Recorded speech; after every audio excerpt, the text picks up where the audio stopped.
George Washington is the father of our country. His face is carved into Mount Rushmore and printed on every single dollar bill. He was the general who took on the world's greatest empire and won. He was the president who walked away from power when he could have been king. But behind that stone-faced image lived a painful irony. The man called the father of his country could never have children of his own. His body denied him what nature gave to every simple farmer. Every morning, he snapped dentures into his mouth made from the teeth of his own slaves, bought for 122 shillings. Steel springs poked into his gums, forcing his jaw shut and giving him that grim expression we see on the dollar bill. Now, 2 centuries later, modern genetics and DNA testing from 2024 have pulled back the curtain on what Washington hid under layers of powder and formal portraits. By analyzing remains from the Harewood Cemetery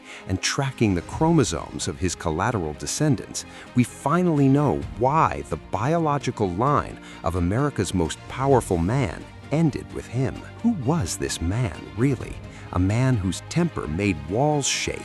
What was the curse hidden in his cells that left him without an heir? And what ancient blood ran through his veins, driving him to fight a superpower when the odds were stacked against him? To understand the secret in his DNA, we have to go back to his bedroom at Mount Vernon on a cold December night in 1799. But first, if you can hit that like button in the next 3 seconds, it shows you love your mom. And if you subscribe to the channel, it means you love your entire family. Behind those closed doors, away from the cheering crowds and gold-framed portraits, George Washington stopped being a marble god. He was an exhausted man obsessed with the smallest details. His life was a victory of sheer will over a failing body. When you look at his daily life, it's clear every habit was an attempt to keep control in a world where his health betrayed him every day. The general's day started at 4 a.m., long before the sun came up. In the dim light of tallow candles, he began a ritual that felt like preparing for battle. His biggest enemy was his teeth. By his 1789 inauguration, the father of his country had only one natural tooth left. The rest were replaced with dentures made of ivory, lead, and real human teeth. A ledger at Mount Vernon has a grim entry: by cash paid Negroes for 9 teeth, 122 shillings. He bought teeth from his slaves and fit them into dentures held together by gold springs. Those springs were always trying to pop out, forcing him to keep his lips pressed tight. Think about that.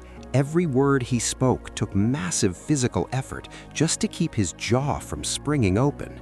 That constant struggle shaped his mouth into that thin, hard line we all recognize as iron-willed determination. He cleaned those dentures constantly. He always carried special scrapers and burnt bread powder in his travel bags, but the pain never went away. This is why he loved soft food. His favorite cornmeal hoe cakes were cooked until they were light as air, then practically drowned in honey and butter. While he built institutions in politics, at Mount Vernon he built a perfect system of order. His obsession with managing his estate was extreme. Washington personally rode across all 5 of his farms, nearly 8,000 acres every single morning. He didn't just check the work, he tracked every penny and every pound. His journals show exactly how many stakes were in a fence and the precise depth of a plow line in the west field. He made his workers count seeds. When he ordered farming books from England, he demanded a report on the delivery of every single page. This need for order was his shield. His blood carried the ancient fire of his Celtic ancestors from the R1b152 haplogroup. But in his ledgers, everything was perfect. If he could control the wheat harvest, he was still the master of his fate, despite the fact that he could never have a son. Washington was the tallest man in any room, 6'2", with broad shoulders and massive hands. He knew he was physically imposing and used it to his advantage. Yet behind that power was a deep shyness. He ordered his clothes only from London catalogs, asking for the best quality but no frills. He hated when people got too familiar. In an era when people were starting to hug and shake hands, Washington made the cold, formal bow popular again. He didn't want to be touched. Maybe he was afraid that if people got too close, they would smell his decaying teeth or see the deep smallpox scars he hid under thick layers of powder. His silence at meetings was the stuff of legend. While other delegates at the Continental Congress spent hours arguing over taxes, Washington sat perfectly still, his back straight as a rod. People mistook this for deep wisdom. In reality, he was terrified to open his mouth. One wrong move and his dentures could slip, triggering the stutter that had haunted him his entire life. His greatness was built on a silence forced by physical pain. One of the most striking things about him was the constant war he waged against his own temper. As a young man, he painstakingly copied 110 rules of civility and decent behavior in company and conversation. Rule number 22 said, "Show no sign of joy at the misfortune of another, though he were your enemy." He trained himself like a wild animal, but every now and then, the beast broke loose. Officers remembered the Battle of Monmouth, where Washington caught General Lee in a shameful retreat. Those standing nearby said Washington cursed so loud the leaves on the trees shook. His face turned purple, the veins in his neck bulged, and his eyes became icy slits. In those moments, his true nature came out, the warrior of the R1b152 haplogroup, whose ancestors survived the harsh Alps 4,500 years ago by crushing skulls with stone axes.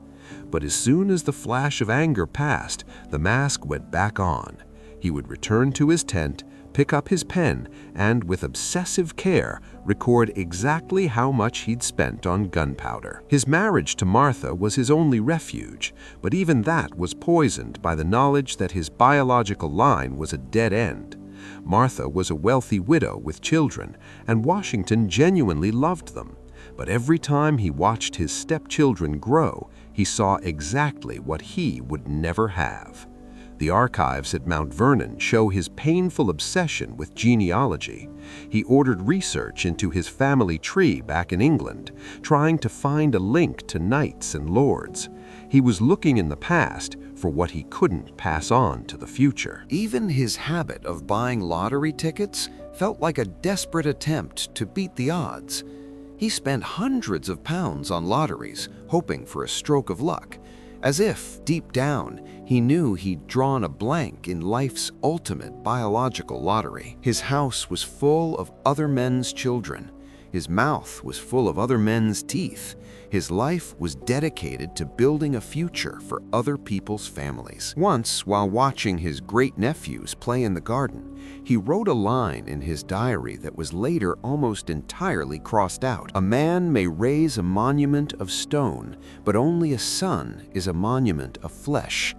Without him, we are but shadows fading into the twilight." These words, written by a man who had just won a war against the most powerful empire on earth, sound like a cry of pure despair. Washington created an image that was impossible to break.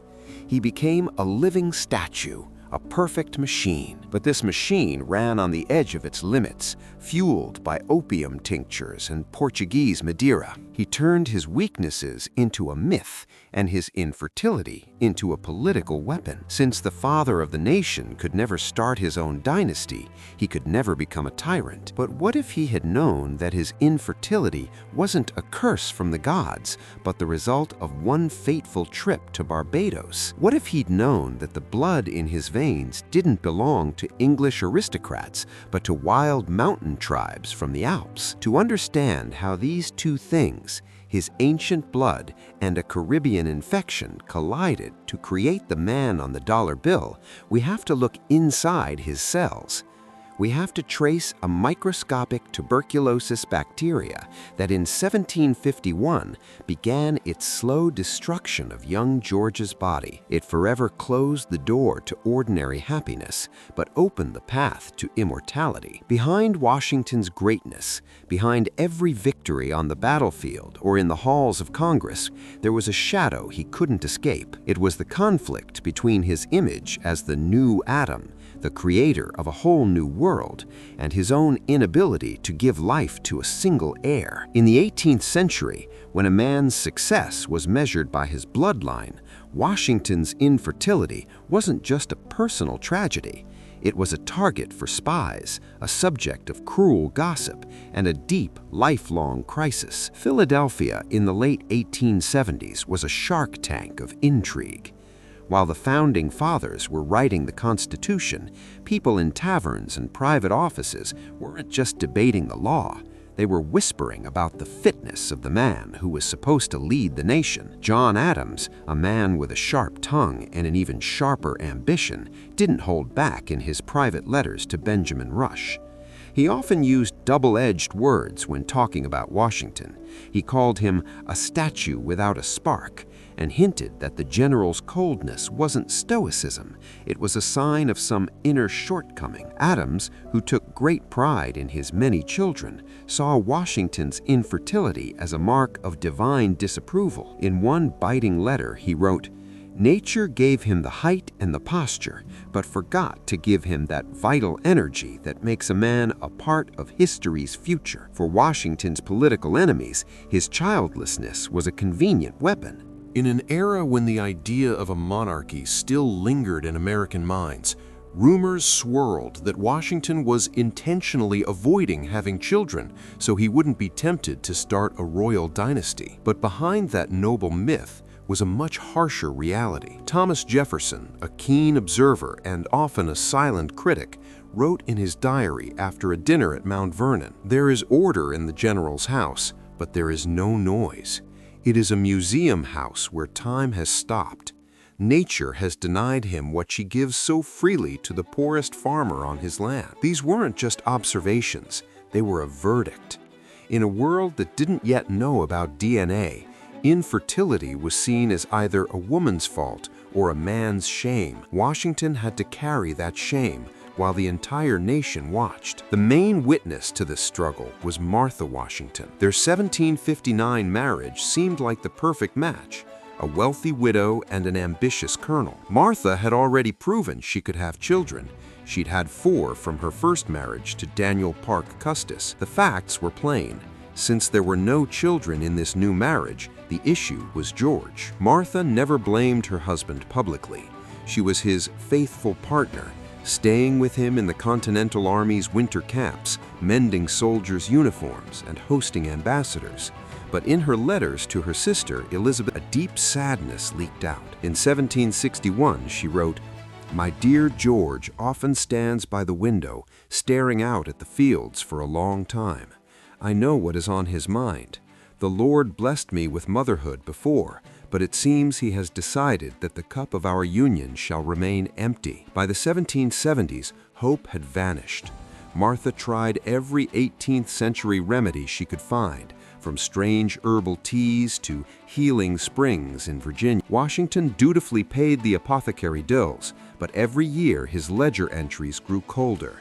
He stopped buying children's items for the future and started pouring massive amounts of money into the education of his stepchildren, Jackie and Patsy. The drama only deepened when both of Martha's children died young. Patsy died of an epileptic seizure right in front of her stepfather, and Jackie died of camp fever during the siege of Yorktown. A man with no children of his own lost the ones he had raised as his own. He stood alone at the peak of his fame, with no biological legacy to leave behind. In medical circles then and for decades after, the debate raged. What exactly had broken in the body of the Virginia giant? Some of his contemporaries, seeing his incredible height, wide hips, and lack of facial hair, He was always clean-shaven, but some said his beard grew very slowly. Suspected a birth defect. In the 20th century, medical historians seriously debated whether he had Klinefelter syndrome. Men with this condition are often tall, have a specific body shape, and are almost always infertile. For a long time, this was the favorite hidden theory among historians. It explained his calm nature, his physical proportions, and his childlessness. The tension was powerful. Could the ultimate symbol of American manhood be biologically less than a man? However, the 2024 genetic analysis, using DNA from his male relatives at the Harewood Cemetery, crushed that theory. The Washington Y chromosome was perfectly normal. The study confirmed the R1b-U152 haplogroup. This was the DNA of a warrior. The cause of his tragedy wasn't something he was born with.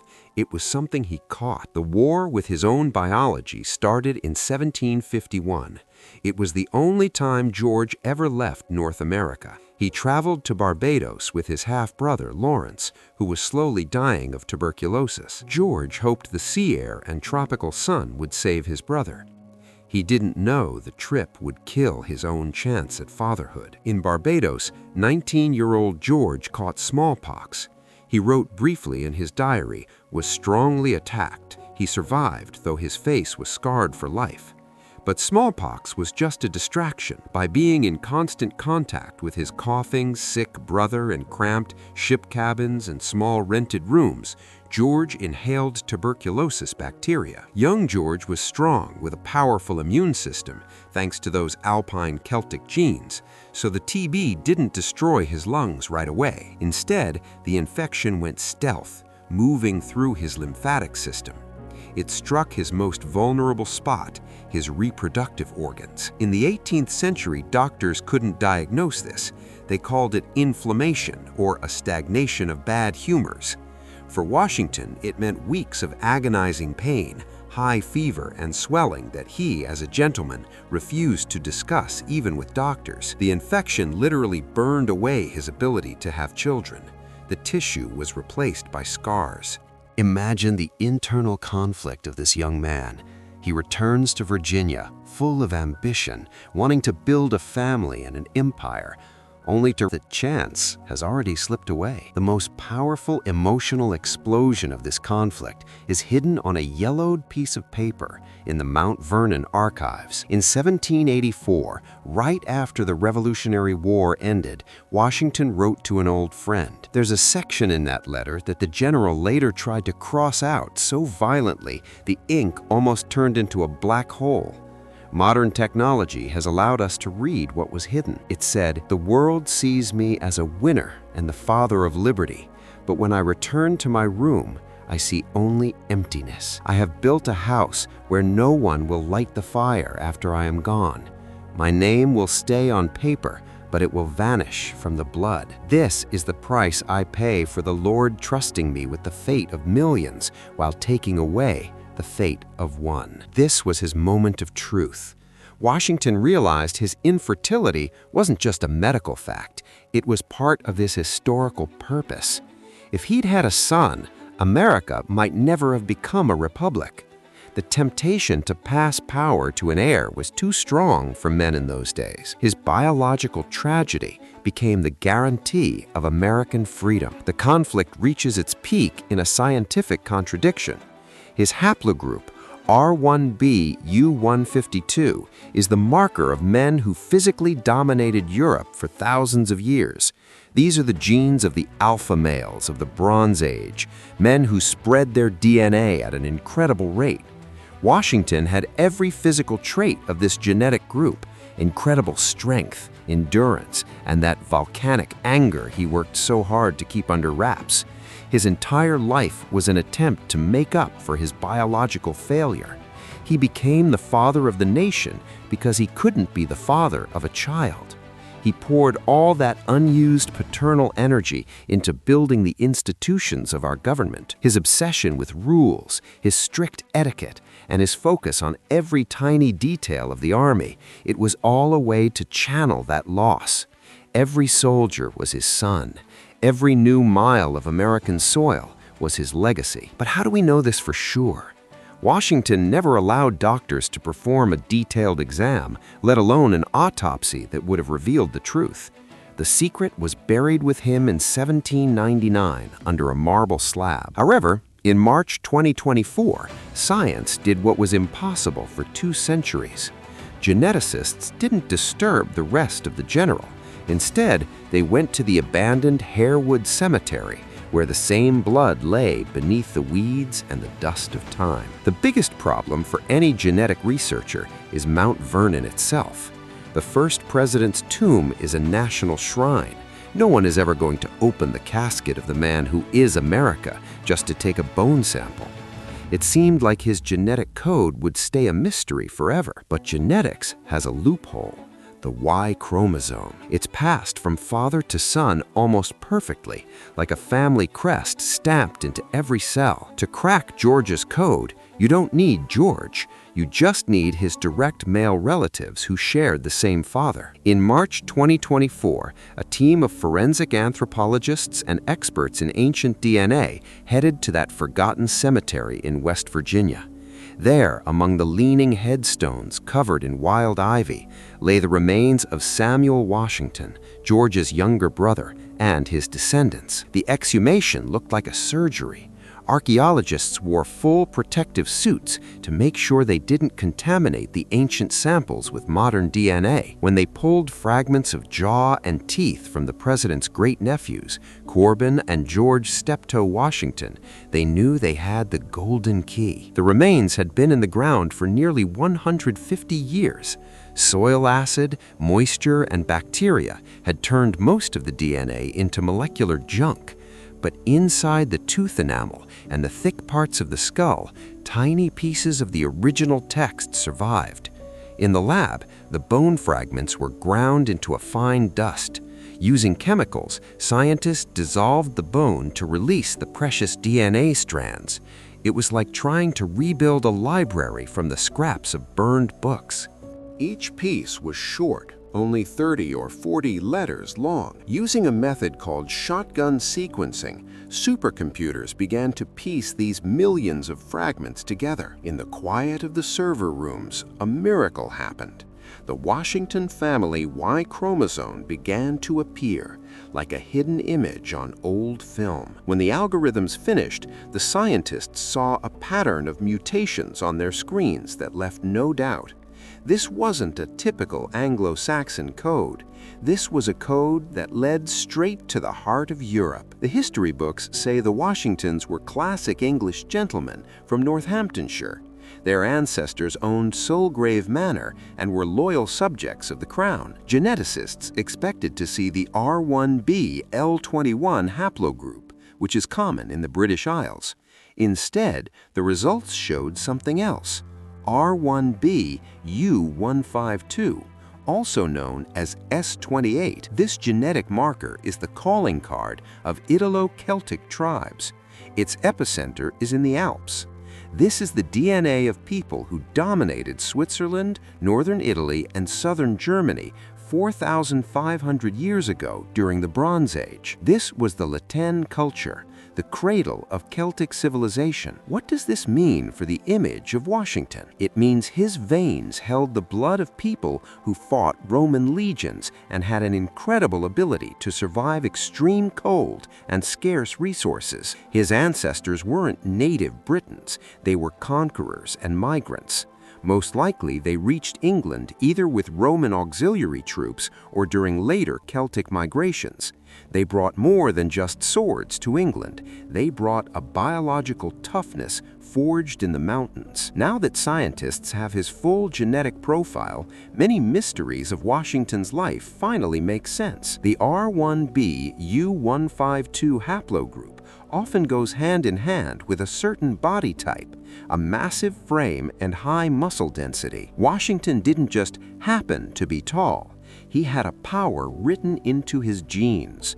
His ability to survive conditions that killed everyone else doesn't seem like just divine providence anymore. Think back to 1755 and the Battle of the Monongahela. 2 horses were shot out from under him. His coat was ripped by 4 different bullets, but not one touched his skin. Historians called it magical luck. Geneticists see it differently. His reflexes, his nervous system, and his ability to stay ice cold in the middle of a massacre, that was his alpine DNA at work. The genes of Celtic warriors, for whom battle was a natural state, gave him a level of stress resistance that most people simply don't have. Yet this same genetic line carried a hidden vulnerability. Research shows that certain branches of the R1b U152 group can have a specific hyperreactive immune response to mycobacteria. While studying his haplogroup, medical experts re-examined Washington through the lens of modern science. In 1751, on that trip to Barbados, George was hit with a double whammy. Smallpox wrecked his immune system, and the tuberculosis he caught from his brother Lawrence found a back door. In the 2024 analysis of the bones from Harewood, scientists went looking for traces of Mycobacterium tuberculosis DNA, and they found it. This confirmed an old theory. Washington suffered from systemic tuberculosis. The infection settled in his reproductive system. Tuberculosis of the kidneys and groin was a death sentence for a man's future in the 18th century. The bacteria slowly destroyed his system, causing chronic inflammation. The notes from Washington's personal doctor, James Craik, about a painful swelling that the general refused to let anyone examine finally make sense. It wasn't a birth defect, it was a living infection that struck America's greatest hero when he was just 19 years old. But the most shocking discovery came at the very end of the study. When Washington's profile was compared to other historical figures, the computer flagged a match. It turns out that Abraham Lincoln, the man who saved the Union 60 years after Washington died, had deep genetic roots in that same alpine soil. Even though their family lines split thousands of years ago, they both carried the code of those ancient U152 warriors. The 2 pillars of American history were biological brothers in arms. One was a tall, athletic, aristocratic warrior. The other was a moody, wiry giant from a log cabin. Both were unusually tall.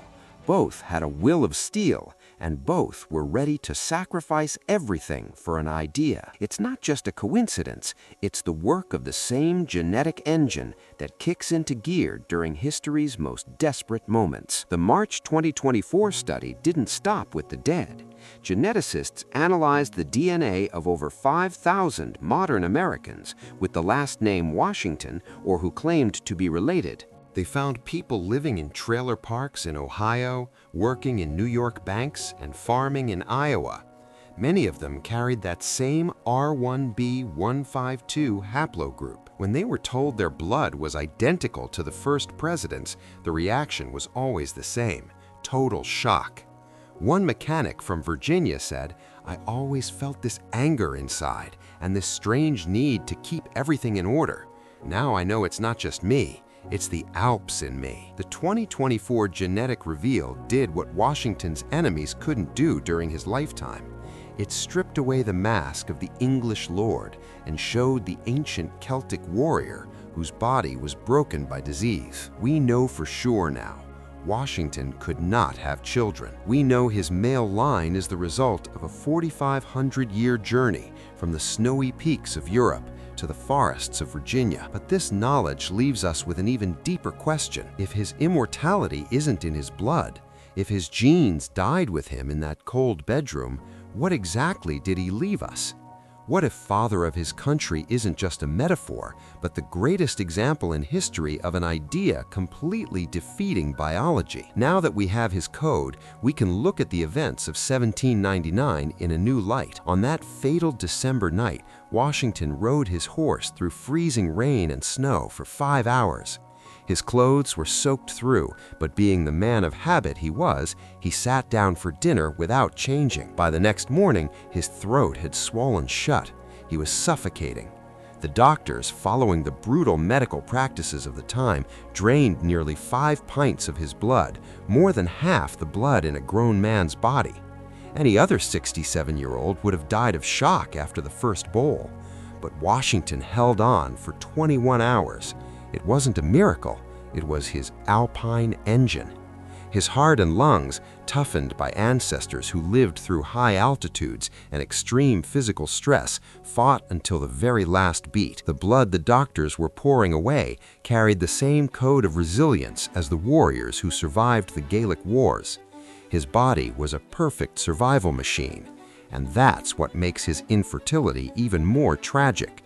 Nature created a perfect specimen, strong, smart, and incredibly tough, and then denied him the ability to pass it on. It brings us back to the question, what makes a man a father if he can't have children?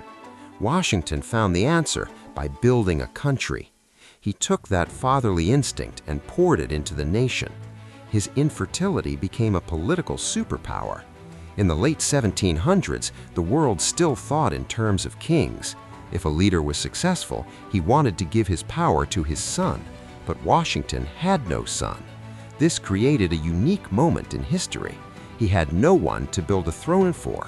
His alpine rage and his drive to dominate were redirected into the boundaries of the Republic. In 1783, when his officers were angry at Congress and offered to make him King of America, Washington shut them down with such fury that he made those hardened soldiers cry in shame. Most see this as a great act of civic virtue, but modern science adds another layer. He walked away from the crown because he knew no one could wear it after him. His biological dead end was the salvation of American democracy. History tried to dress Washington up as a polite British gentleman, but the 2024 DNA test tore off the wig. His ancestors weren't stuffy lords, they were free-spirited Celts who hated rigid hierarchies. The Celtic tribes of the Alps lived by a system of free warriors and elected chiefs.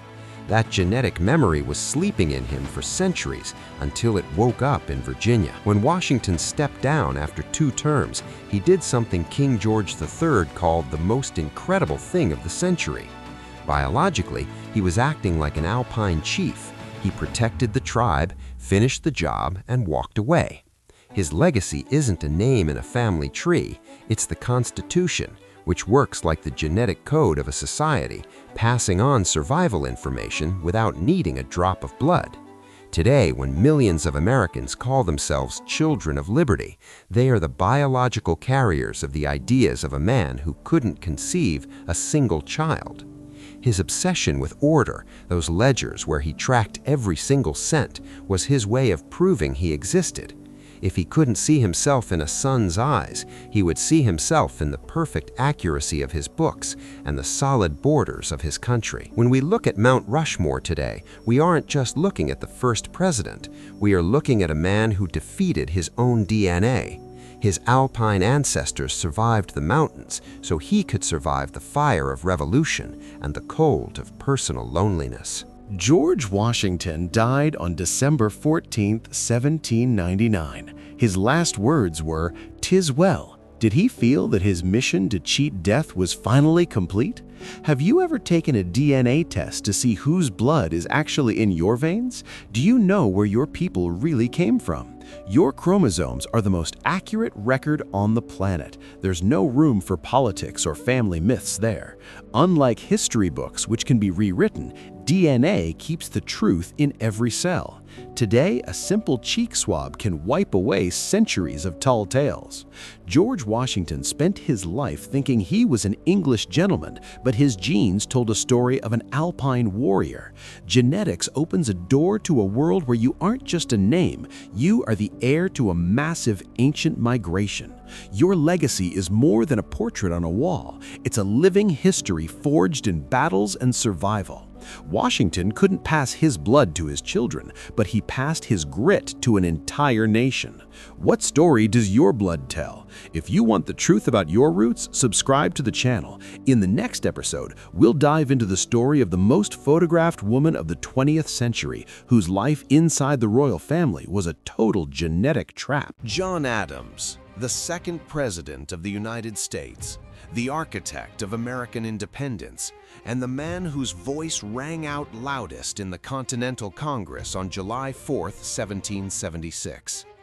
He was a lawyer who risked everything to defend British soldiers after the Boston Massacre, and a diplomat who forced Europe to recognize a brand new nation. But behind the facade of a respectable New England gentleman lived an obsession that haunted him his entire life. Adams spent decades digging into his own family tree, trying to prove he came from English nobility.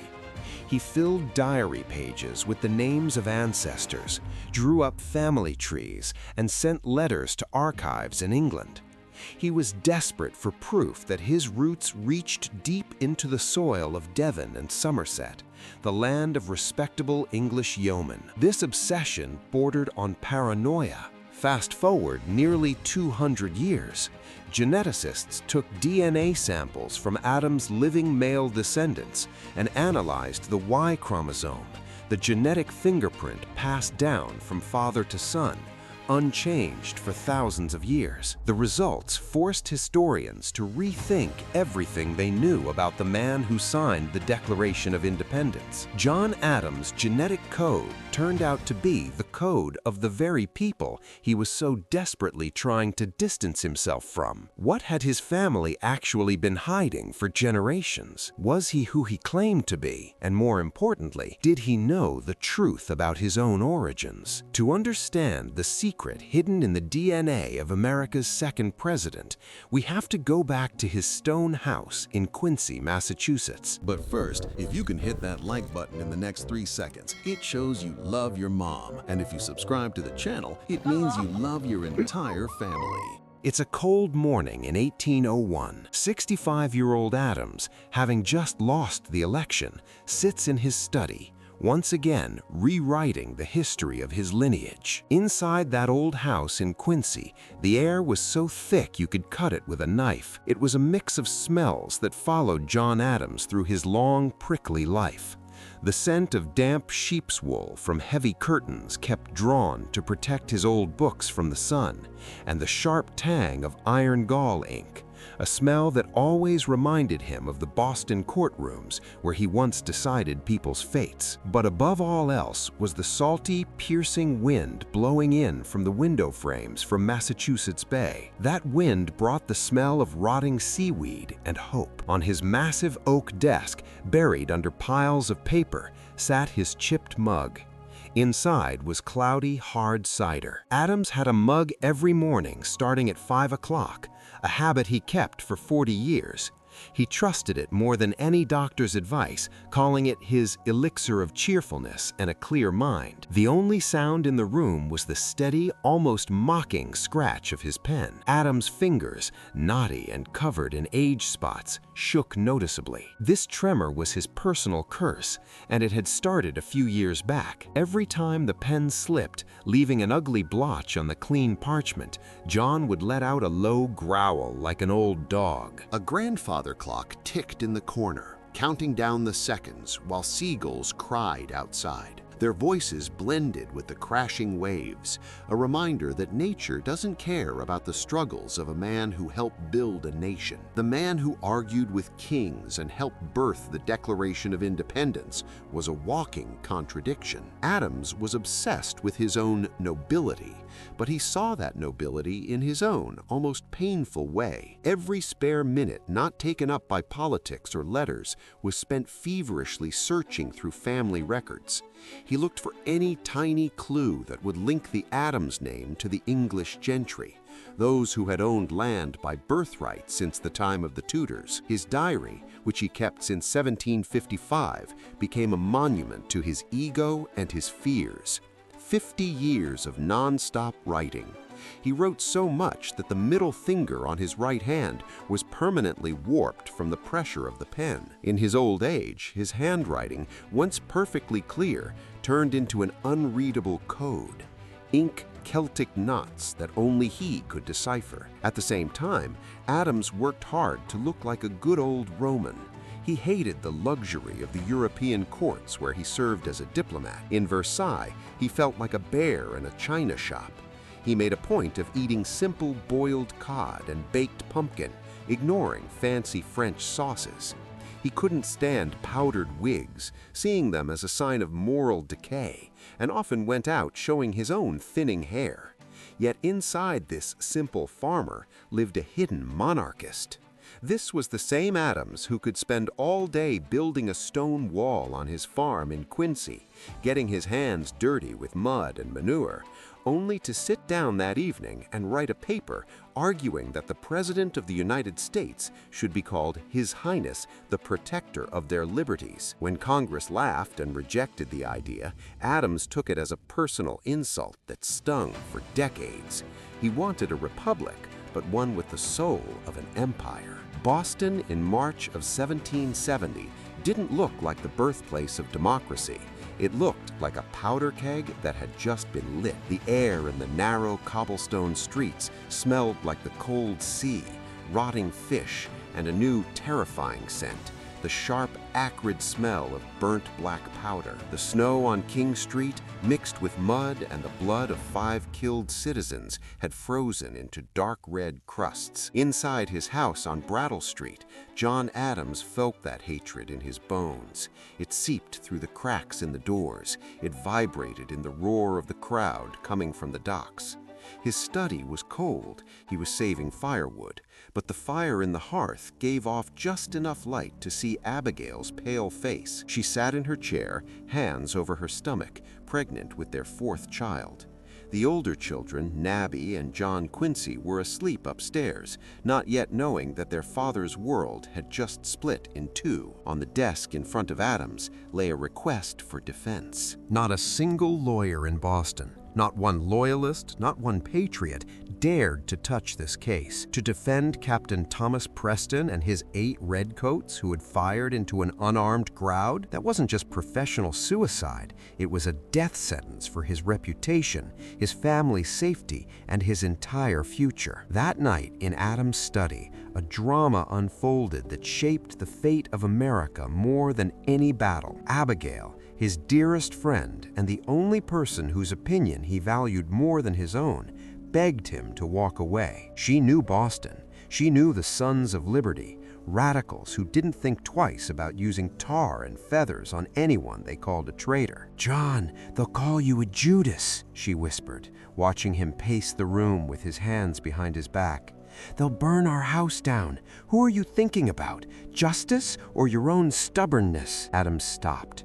His face, usually round and friendly, looked like it was carved from stone in the fading candlelight. In that moment, a quality surfaced that geneticists 200 years later would link to his Celtic marker of resistance. This wasn't a lawyer's cold calculation.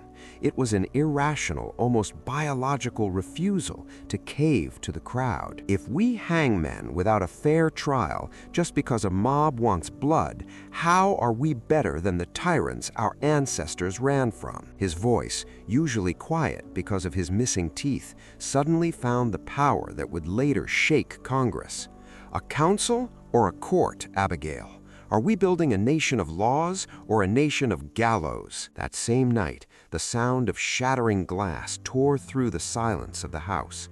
A heavy rock, thrown by a patriotic hand, flew through the window, barely missing the sleeping children. The next morning, Adams stepped onto his porch to find his neighbors looking away. Clients who kept his practice running sent notes cutting ties one after another. He was alone against the whole city. The trial began in an atmosphere that felt like a tribunal in the middle of a plague. The courtroom was packed with angry people, their whispering sounding like a coming storm. Adams was 34. He was in his prime, but this case was draining the life out of him.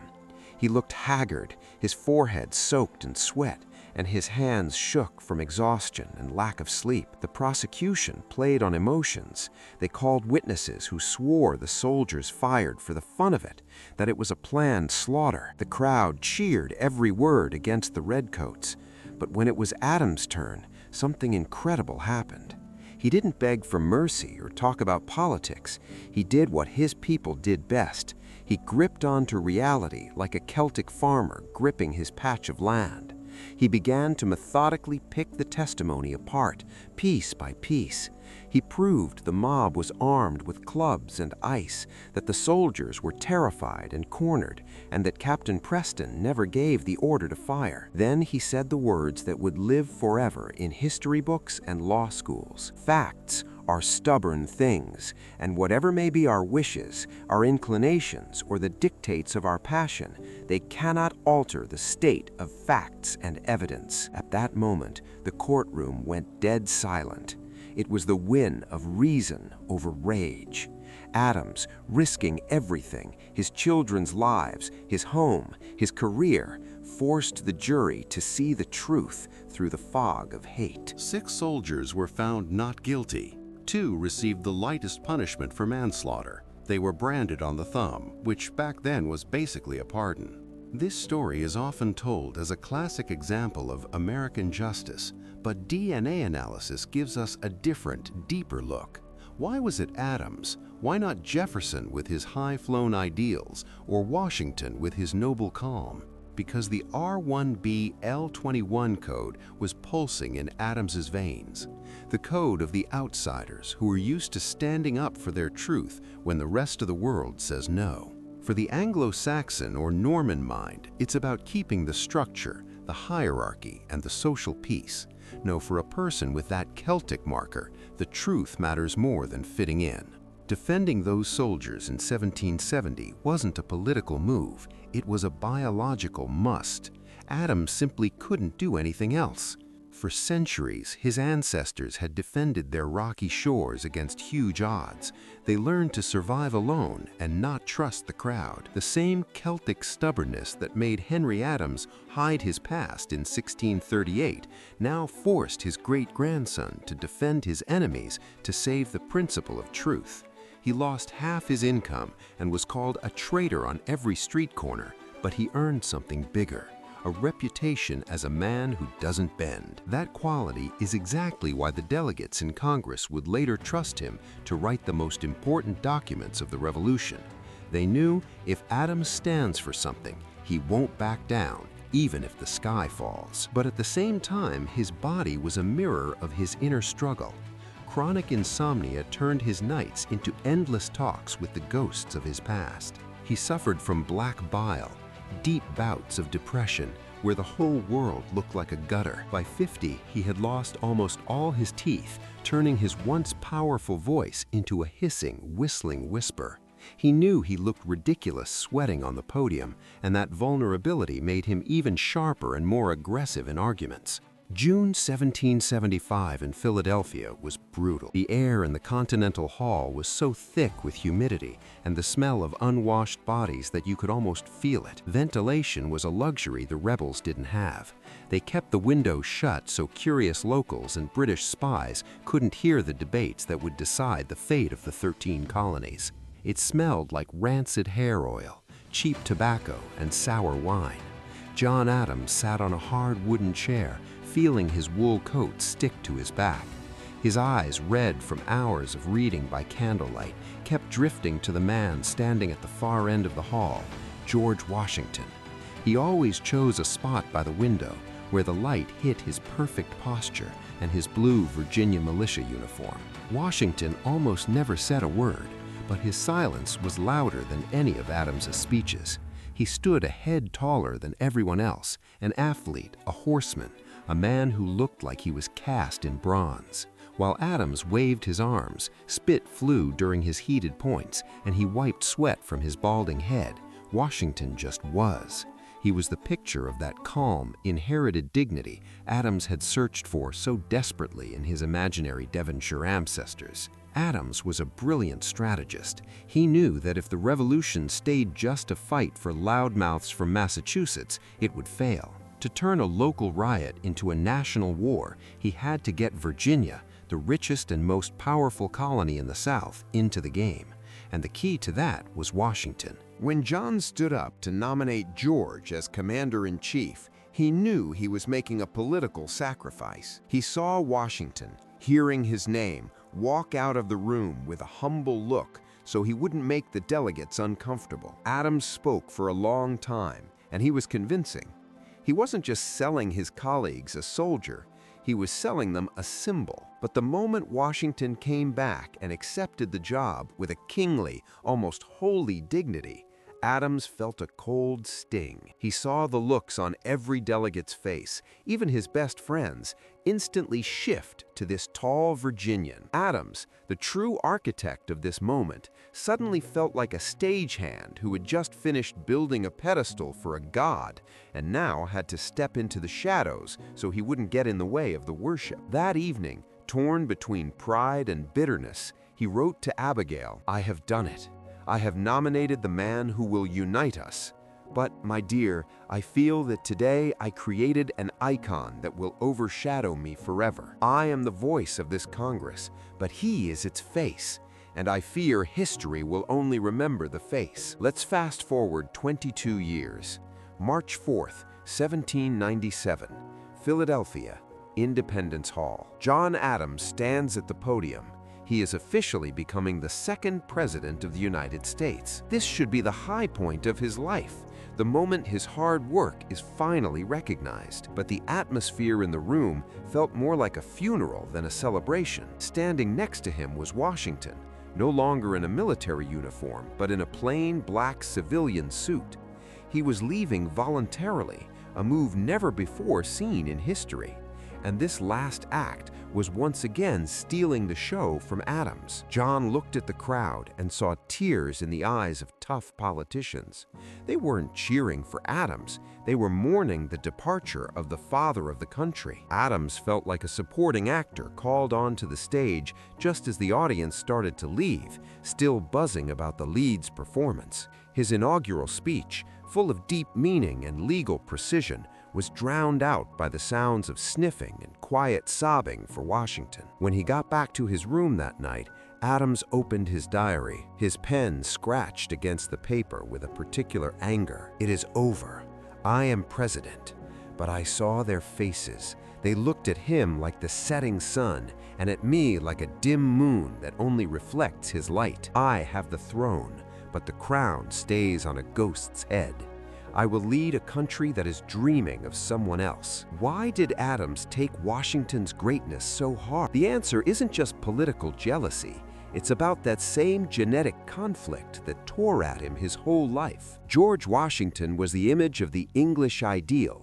His family tree was clear, his manners were perfect, and his right to lead seemed as natural as the seasons changing. In the eyes of society, he was the true gentry, a descendant of Norman or Anglo-Saxon knights. He didn't have to prove he belonged at the top. He just was. Adams, carrying the R1B L21 code, felt like a Celtic upstart, even if he didn't realize it. For centuries, his ancestors had survived on the edges. They were the black sheep of British history. His obsession with finding noble roots in depth was an attempt to build a genetic bridge to put himself on the same level as Washington. He wanted to find that same legitimacy, that same quiet strength in his own blood. His inferiority complex was the fuel for his ambition. If Washington led people with a look, Adams had to lead them with his brain. Endless work and a total obsession with history. He wrote his diaries and letters in such detail because he was afraid that if he didn't document his own importance, the shadow of the great Virginian would simply erase him from memory. It was a clash of two DNA types: the stable aristocrat who owns the world by birthright, and the Celtic survivor who has to fight for every inch of respect. always suspecting he'll be seen as number two. John Adams spent 4 years as president, fighting Washington's shadow within himself. He tried to be more Washingtonian than Washington, passing tough laws and demanding titles. But the more he tried to act like an English aristocrat, the more his true Celtic side came out.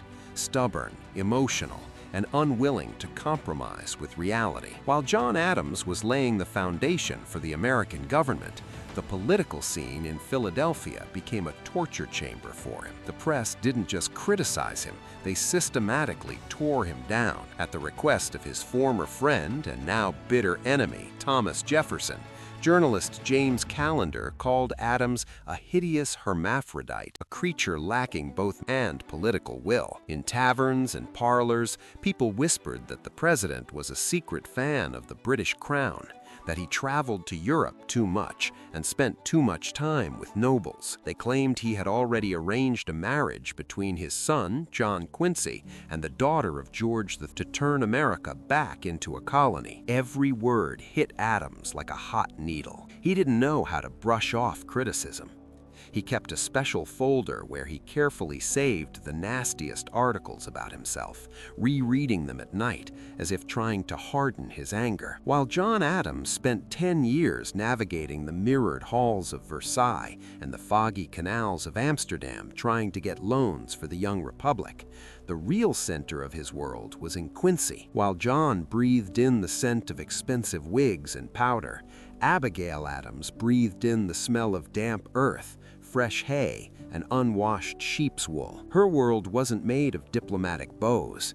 Her world was a rocky farm that she carried on her own shoulders. John would send excited letters from Europe about political philosophy, and Abigail would write back about the price of manure, sick livestock, and how she was handling the inflation that was eating their savings all by herself. Her hands, which once played the harpsichord, became the hands of a farm woman, calloused, with dirt worked deep into the skin. But it was those hands that kept Adams afloat. She wasn't just a wife, she was his venture capitalist. While John spent money on appearances, Abigail secretly invested in land and government bonds, being more calculated than London bankers. She was his eyes and ears in America, the only person whose gut feeling he trusted more than his own. At the peak of the Adams presidency in 1790, the young republic was on the edge of disaster. Relations with revolutionary France were at a breaking point. Adams, stuck in his stuffy office, was torn between pressure from the elite and his own fear of looking like a weak leader. The order for general mobilization was already on his desk. His pen was ready to sign, but at that exact moment, a letter arrived from Quincy. Abigail didn't write about strategy. She wrote about what she saw from her farmhouse window. She told him about farmers who couldn't pay their taxes, mothers who were terrified for their sons, and the fact that the people didn't want to die for the ambitions of politicians. She told him what his advisors were hiding. The country was exhausted. The price of bread was rising, and a full-scale war would be a death sentence for America. Adams read that letter several times. In those lines, he saw more than just a wife's advice. He heard the voice of the land he came from. The next morning, he did something that people at the time called political suicide. He canceled the mobilization and sent a new peace mission to France. He saved the country from a ruinous war, but overnight he became an outcast in his own party. Hamilton's followers were furious. They started calling him a traitor and Abigail Mrs. President, hinting that a woman in a bonnet was running the country, not a man in a uniform. The rumors about Abigail's influence weren't groundless. In Philadelphia's political circles, people whispered that no appointment or important law moved forward without the lady from Massachusetts saying yes. They called her an old witch, a queen, and an invisible dictator, but Adams just smirked at the attacks. In a rare moment of honesty, he told his secretary, "If I could choose only one advisor to run this nation, I would choose her, even if it meant firing my entire cabinet." Their union wasn't a romantic fairy tale.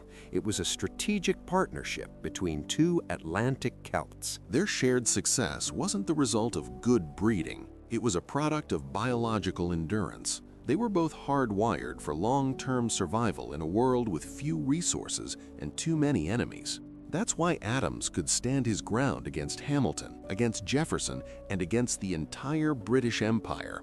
Behind him stood Abigail, his invisible president. But the hardest hits didn't come from politics, they came from life itself. 1800 was his personal apocalypse. In the middle of a brutal presidential campaign, he got word that his middle son, Charles, had died. Handsome and talented, Charles had literally drank himself to death at 30, becoming a shell of his former self. In a fit of rage and grief, Adams wrote in his diary, "I renounce him. He is no longer my son." But that was a lie. For the rest of his life, he heard Charles's crying in the sound of the rain, blaming himself because his obsession with the state left his children without a father. His second son, Thomas, was on the same path of self-destruction, and his favorite daughter, Nabby, was fading away in an unhappy marriage, fighting cancer at a time when medicine was just another form of torture.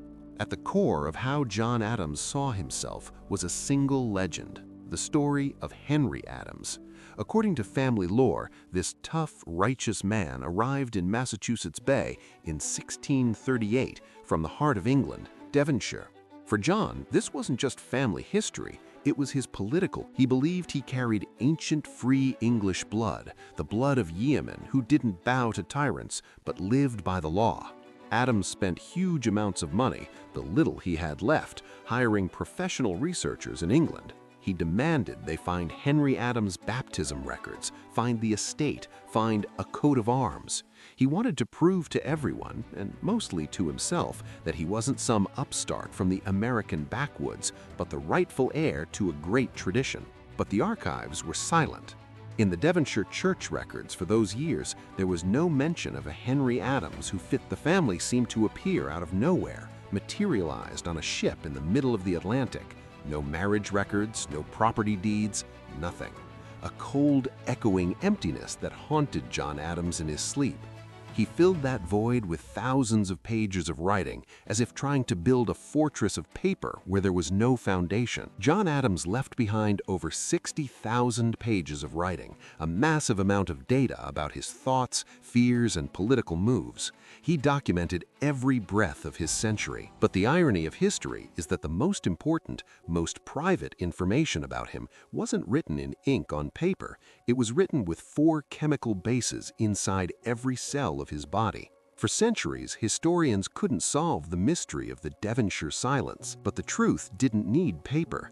It was hiding in a drop of blood from his direct descendants. What geneticists found in 2010 didn't just tweak his biography, it blew up the official story of noble English roots the Adams family had been building for 300 years. It turns out the man who spent his whole life trying to prove he belonged to the English elite carried the code of the people the English had tried to wipe out for centuries. The code of the people called wild Celts and an inferior race in London coffee houses. John Adams' body rests under heavy granite slabs in the Church of the Presidents in Quincy. The place smells of cold stone and frozen time. For almost 200 years, only the vault walls and the country's respect guarded his rest. But in 2010, the silence was broken not by shovels, but by the cold calculations of modern science. A group of geneticists working on the Founding Fathers' DNA project faced a choice. They could have asked to exhume the body to get a piece of bone or a tooth from Adams himself. But why disturb his rest when history left an easier path? The direct male line of the Adams family is a living archive. The Y chromosome, passed from father to son, is like a baton that doesn't change color or shape for thousands of years. It doesn't mix with the mother's DNA. It isn't watered down by time. Scientists track down living descendants of John Adams. Imagine the scene: a modern suburb, an ordinary house, and a man carrying the same genetic signature as the man who argued with King George. Taking a sample meant getting access to the president's own blood through a 200-year time gap. When the DNA samples reached the lab in Houston, the air was electric. There was no room for political bias or historical myths here. The sequencing process was like high-tech archaeology. First, they broke down the cell walls to release the precious DNA strands. Then came the cleaning, separating the genetic material from proteins and microscopic junk. What was left was a clear liquid, the software code of life. The experts were looking for specific markers, short tandem repeats. These defined the haplogroup, the ancient last name nature gave the Adams line long before people learned to write. The scientific world expected to see the English standard. For the east coast of Britain, where Adams's ancestors supposedly came from, you usually see markers like R106, BU106, Germanic or Anglo-Saxon, or I1, the legacy of the Vikings. Everyone was sure the test would confirm the noble Saxon roots of the second president, but the result didn't just miss the mark, it contradicted John Adams' entire official biography. RB1L21. Those letters and numbers hit historians like a bolt of lightning. The lab techs thought there was a mistake. Maybe the sample was contaminated. They ran the test again. 3 independent checks gave the same verdict. To understand how big of a disaster this was for the Adams family myth, you have to know what L21 is. In eastern England, in Devonshire, this marker is extremely rare. It's a statistical fluke, but if you move west to Ireland, the mountains of Wales, or the Scottish Highlands, the concentration of L21 skyrockets. In Western Ireland, up to 40% of men carry it. It is the genetic signature of the Gaelic Celts, the very people the English crown spent centuries trying to conquer and break. The people 17th century Puritans called raw barbarians and second-class citizens. The man who built his identity on being pure English gentry was carrying the blood of the people the English looked down on most. The L21 code in Adams's blood isn't just a dry number. It's a map of an epic journey that started long before the first cities. To trace this path, we have to go back 25,000 years to the harsh steppes between the Caspian and Black Seas. That's where the R1b haplogroup started. These were Bronze Age people, nomadic herders who were the first to domesticate horses and build fast chariots. Their move west was an unstoppable wave that washed away old Europe. About 4,000 or 5,000 years ago, one branch of this group split off and headed for the very edge of the known world, the British Isles. This branch, called L21, became the master of the Atlantic. While other R1b groups settled in Germany or France, Adam's ancestors pushed through the fog to the rocky shores of Britain and Ireland. They brought their languages, later called Celtic, their fury, and their unbreakable will to live. But history played a trick on them. When the Romans came, and later the waves of Anglo-Saxon and Danish invaders, the L21 people didn't mix with them. They were pushed back. They went into the mountains of Wales, the bogs of Ireland, and the misty valleys of Scotland. They became the outer ring, the edge that civilized London saw as a wild wasteland. Adam's genes are genes of resistance. This is the blood of people who lived under siege for centuries, keeping their identity against all odds. Now imagine how historians felt when they compared this Celtic code to what happened in 1638. Henry Adams, the president's great-great-grandfather, arrives in Massachusetts. He calls himself an Englishman from Devon. He does everything to fit into the Puritan society of New England, where Irish or Welsh people were looked at with a suspicion that was close to hate. Back then, Irish wasn't just a nationality, it was a label. It meant you belonged to wild people prone to riots. For a man dreaming of making it in a Puritan colony, admitting to Celtic roots was social suicide. The puzzle starts to fit together. The silence of the English archives in Devonshire makes sense now. Henry Adams didn't just get lost in the paperwork. Most likely, he cut the ties on purpose. He changed his identity like an old coat, putting on the mask of a proper Englishman. He erased his Celtic past so his sons could become presidents. John Adams, the man who was so proud of his ancient English blood, was actually a descendant of people who survived on the fringes of the... In his veins flowed the blood of Celtic chiefs and warriors, not peaceful English farmers. His stubbornness, his mood swings, his temper, and his fanatical drive for freedom, it all suddenly makes sense.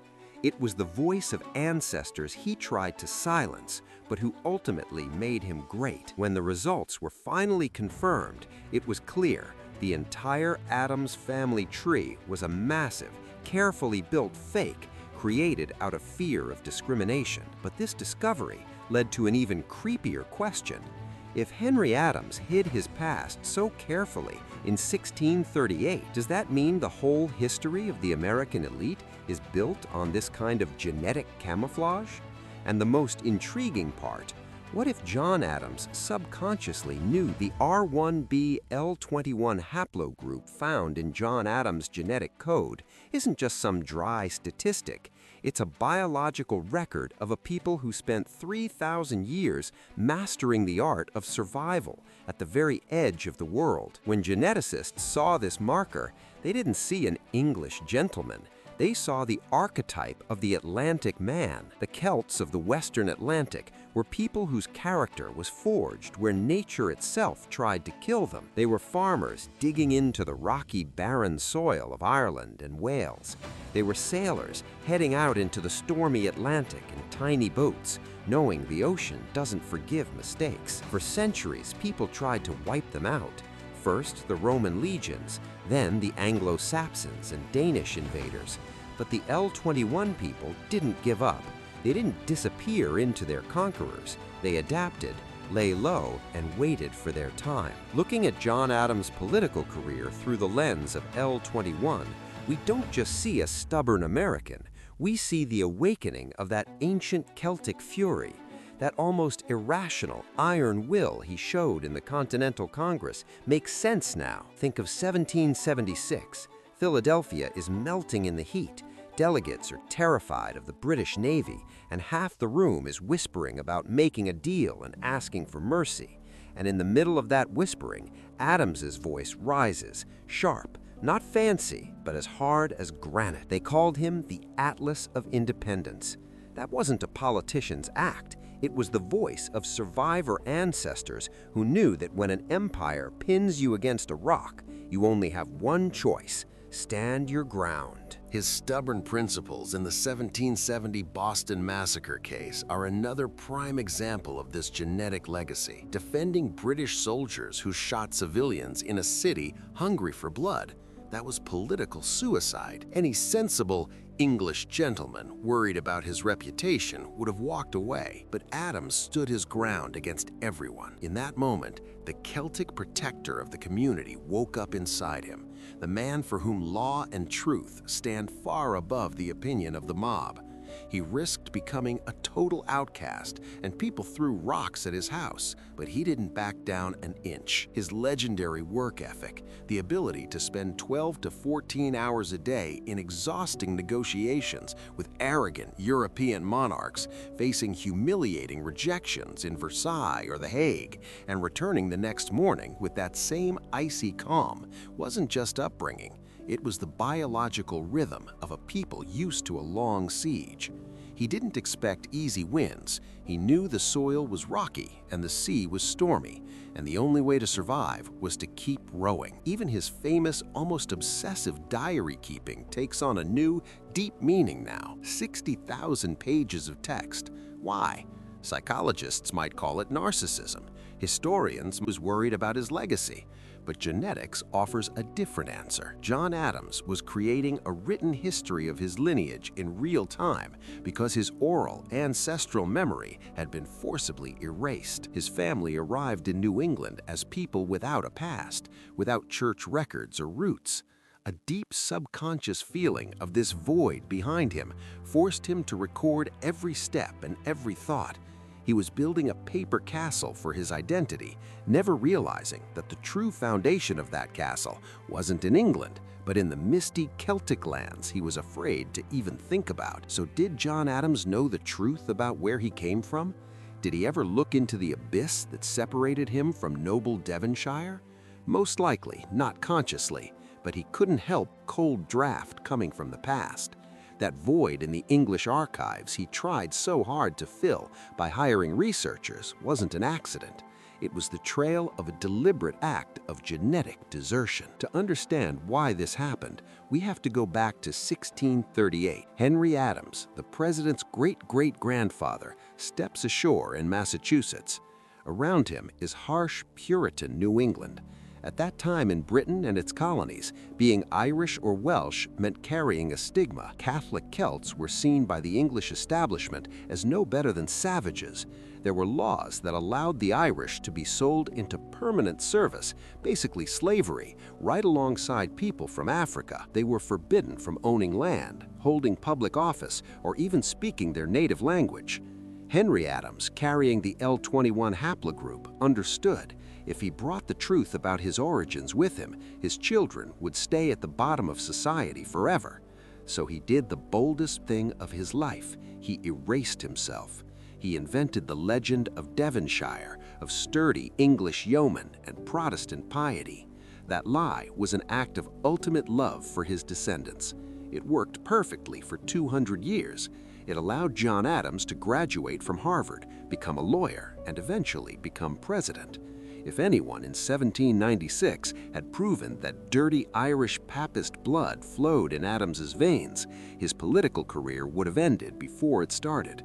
His enemies, who called him an upstart, instinctively felt something was off, but they didn't have the tools to prove it. And here lies the great paradox. Was John Adams a great American?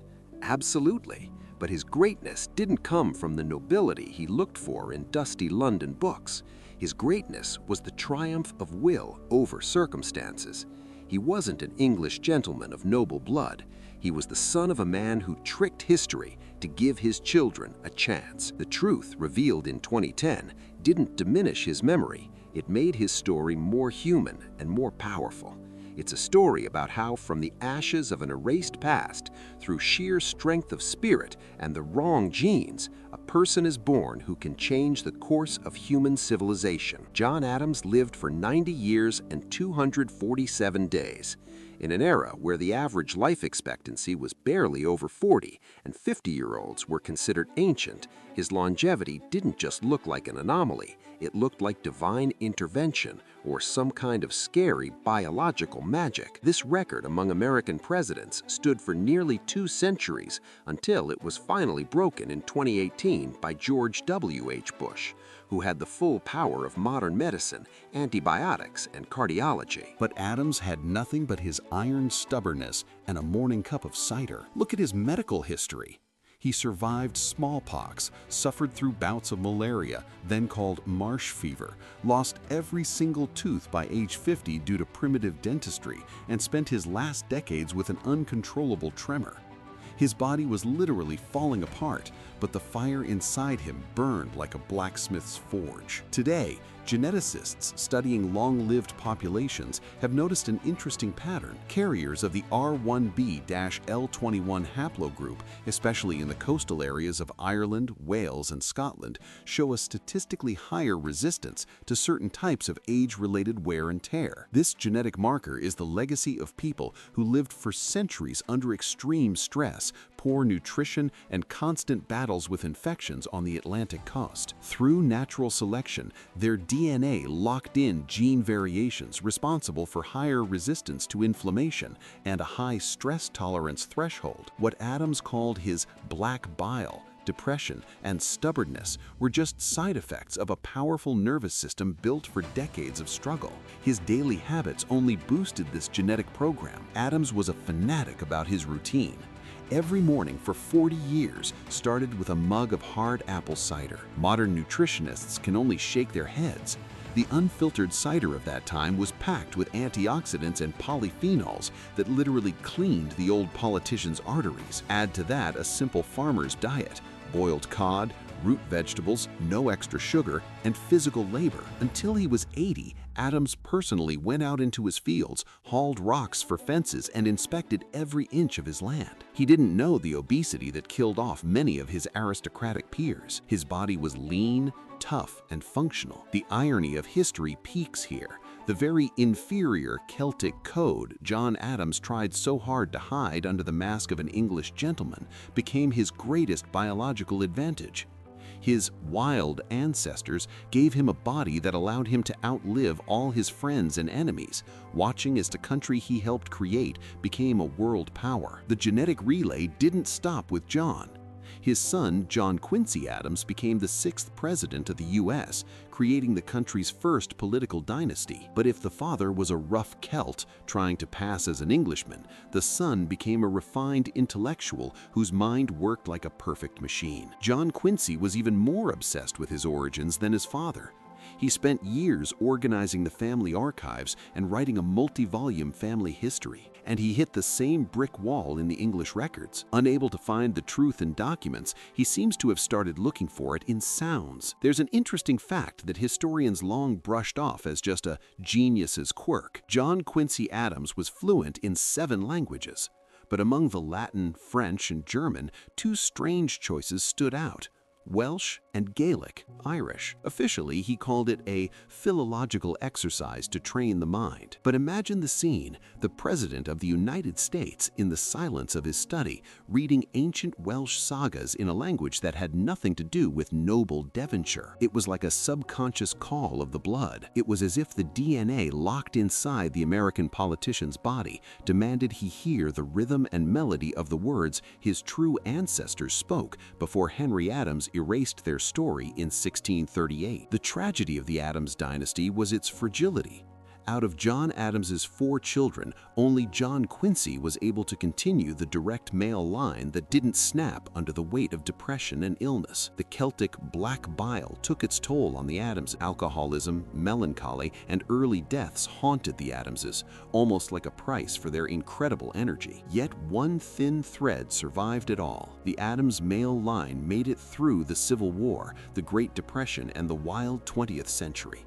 And it was because of this surviving lineage that geneticists in 2010 were able to get that Y chromosome sample. If John Quincy hadn't had the same biological survival instinct as his father, Henry Adams' secret would have stayed buried in the archives forever. John Adams searched for his roots in archives, but he found them in the blood of his grandsons. It turns out that America is a country built not by aristocrats, but by those who managed to hide their past to create a great future. Have you ever taken a DNA test to see whose blood is actually pumping through your veins? Do you know where your ancestors really came from? Your DNA is more than just a string of nucleotides.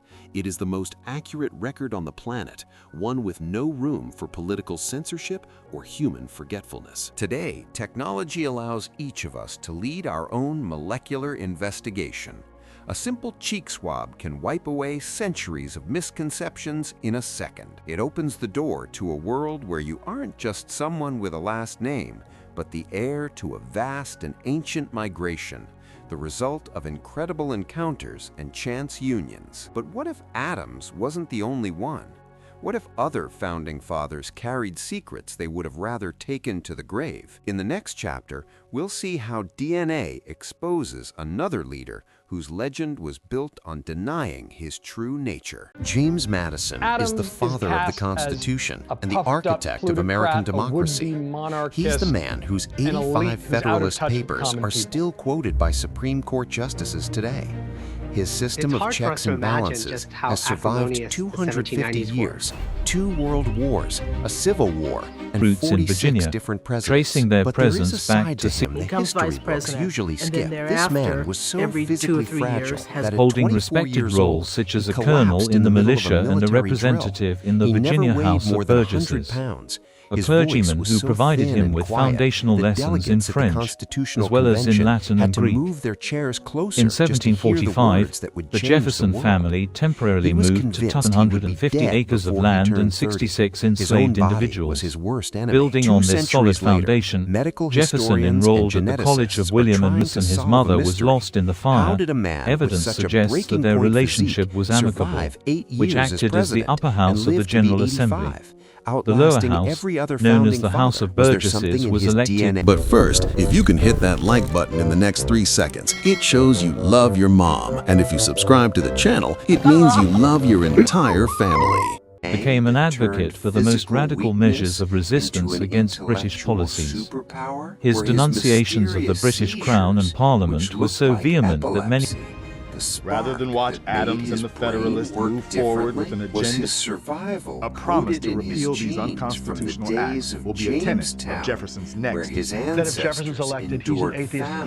Jefferson thought he'd been there at the beginning. He wanted it to be the way he wanted it. Secret carried in Madison's DNA, we have to go back 400 years to 1608. We have to stand on the deck of the ship John and Francis as it crosses the Atlantic in the dead of winter. On board is an 18-year-old brought his wife, Martha Wales Jefferson, following their marriage in January 1772. The Boston Tea Party on December 16, 1773. Adams signs the Alien and Sedition Act, which authorized the president to deport immigrants. In Virginia, Jefferson and his peers passed resolutions expressing solidarity with Boston and advocating a boycott of British goods. Amidst the growing unrest, the First Continental Congress convened on September 5, 1770, elevated him to prominence among colonial leaders.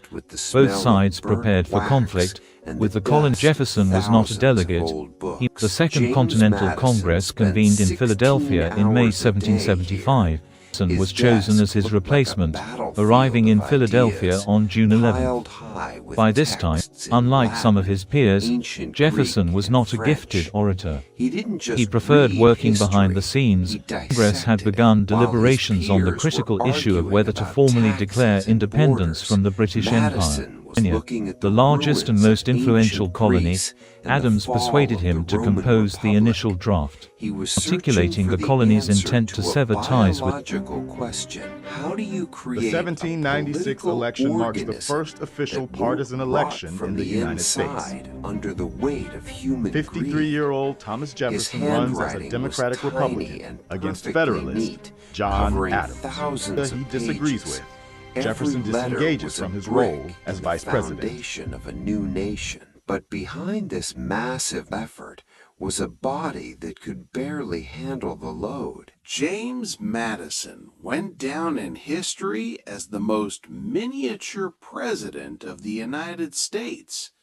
He stood just 5'4" and rarely weighed more than 100 pounds. Next to his colleagues, the monumental 6'4" George Washington or the athletic Thomas Jefferson, Madison looked like a transparent ghost. In his daily life, his physical fragility was a constant worry for those around him. His wife, Dolly Madison, was his opposite. Full of energy and social grace, she developed his later years with family and maintaining correspondence with John Adams, with whom he rekindled a friendship. Jefferson's political struggles were soon overshadowed by personal tragedy. Although he was ultimately exonerated of any wrongdoing, Jefferson felt that his reputation had been tarnished. Jefferson framed the monarch as the primary antagonist, effectively prosecuting him in the court of public opinion. This deliberate shift away from blaming Parliament ensured that reconciliation would no longer be possible, whose economies were deeply reliant on enslaved labor. Although Jefferson expressed disappointment at these revisions, once again, Jefferson narrowly escaped British hands, fleeing just in time. After stepping down as governor, Jefferson faced scrutiny from the Virginia General Assembly regarding his actions during the tumultuous final year of his term. This marked the beginning of an armed struggle that would ultimately lead to the birth of a new nation, initially under the presidency of Peyton Randolph. However, Randolph, when Jefferson's draft was debated by Congress, several alterations were made to moderate its tone and content. A particularly contentious passage condemning slavery and the transatlantic slave trade was removed to appease delegates from the southern colonies. On October 19, 1781, Lord Cornwallis surrendered to General George Washington and his French allies at Yorktown, effectively ending large-scale hostilities and paving the way for peace talks that would recognize American independence. independence. His wife Martha gave birth to a daughter in May 1782, but her health rapidly declined thereafter, as the king had previously been viewed as a protector of colonial rights. This sense of disillusionment persisted, even as the tide of the war turned in favor of the Americans. Jefferson continued to live at Shadwell well into adulthood, an intellectual movement that emphasized reason, science. These concepts had a profound impact on Jefferson, shaping his views on governance and society. Exercising for 2 hours daily. An accomplished violinist, he also performed regularly at the governor's palace in Williamsburg, where he mingled with Virginia's political elite. The colonial government in Virginia mirrored the structure of the British political system. The king appointed the governor and the council of state. Later, he studied under Reverend James Monroe, a more accomplished classical scholar, who introduced Thomas. They named their plantation Shadwell, a nod to her birthplace, one of the most influential in Virginia's history. His leadership and influence left a lasting impression on young Thomas. Started with that desperate survival. Isaac didn't survive because he was the strongest warrior. As the eldest son, he inherited the Shadwell estate, which included more than 2,007. The winner of the election is the person who gets the most votes, and get people to transcend their partisan divides by working together. Studying the rivers of Virginia. And he learned to play a delicate diplomatic game with the powhatan. In 1770, a fire devastated the Shadwell home, reducing it to ruins, tested Jefferson's pro-French stance. The executions of King Louis XVI and Queen Marie Antoinette, along with the exile of moderates like Lafayette, lent credibility to Federalist warnings of revolutionary anarchy. Despite these developments, Jefferson remained loyal to the ideals of the French Revolution, but vehemently opposed by southern states like Virginia and North Carolina, which had managed their finances more prudently. The stalemate in Congress was broken through a compromise brokered by Jefferson and Hamilton. The southern states agreed to Hamilton's proposals in exchange for relocating the federal capital to a more southern location along the Potomac River, in what would become Washington, D.C. The domestic policy debate spilled over into foreign policy. While Federalists like Adams and Hamilton sought to rebuild ties with Great Britain, the treaty in August 1795, and it took effect in early 1796. However, it wasn't until April of that year that Congress, following a narrow vote, allocated the necessary funds to fulfill its terms. Following this political setback, and with Washington's second term nearing its end, the Republicans began searching for a challenger to the presidency. The choice was clear: Thomas Jefferson. On September 19, 1796, President Washington published his farewell address. Jefferson favored closer relations with revolutionary France, whose ideals mirrored those of the American Revolution. However, the increasingly radical turn of the French Revolution, particularly the Jacobin-led Reign of Terror in 1793, by late 1793, the political animosity between Jefferson and Hamilton reached a breaking point. Both men offered their resignations, but while Washington persuaded Hamilton to stay, he reluctantly accepted Jefferson's resignation on January 1, 1794. Retreating to Monticello, Jefferson spent the next 2 years in semi-retirement. When France declared war on Britain in February 1793, Jefferson privately opposed Washington's proclamation of neutrality, to draw the United States into hostilities with Britain, announcing his decision to retire from public life and not seek a third term. In this address, he urged national unity and warned against the spirit of party, which he saw as a source of political instability and a potential pathway to despotism under the guise of restoring order.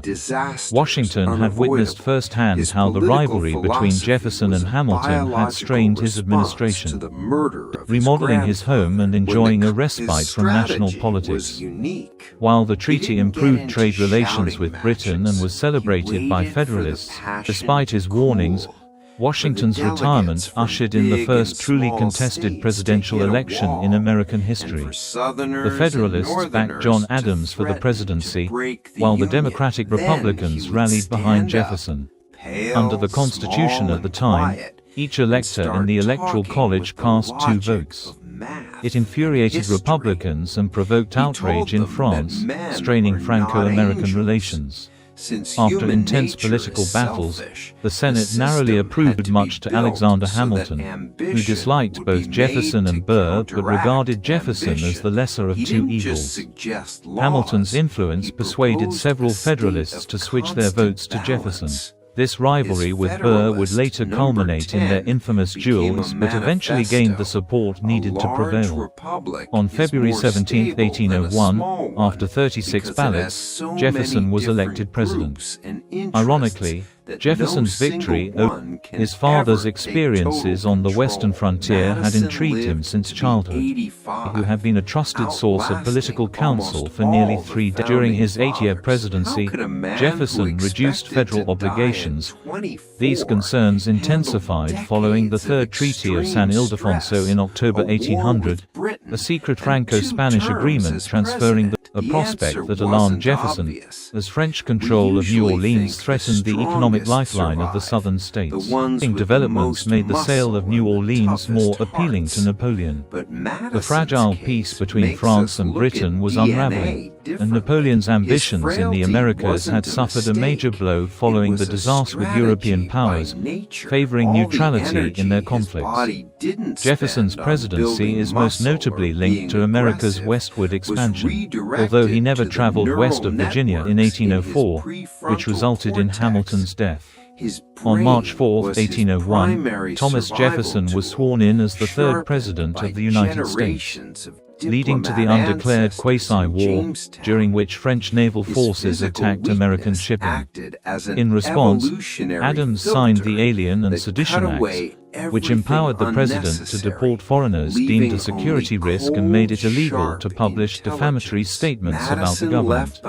For 6 days starting on February 11, 1801. Federalists sought to exploit the situation, some supporting Burr to deny Jefferson the presidency.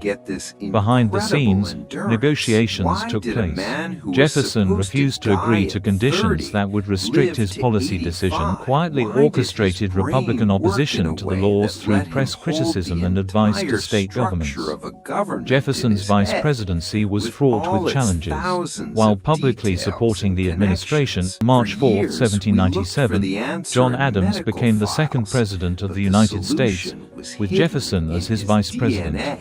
He privately acted as a leader of the opposition. The tension culminated in the 1800 election, as Adams and Jefferson prepared for a rematch.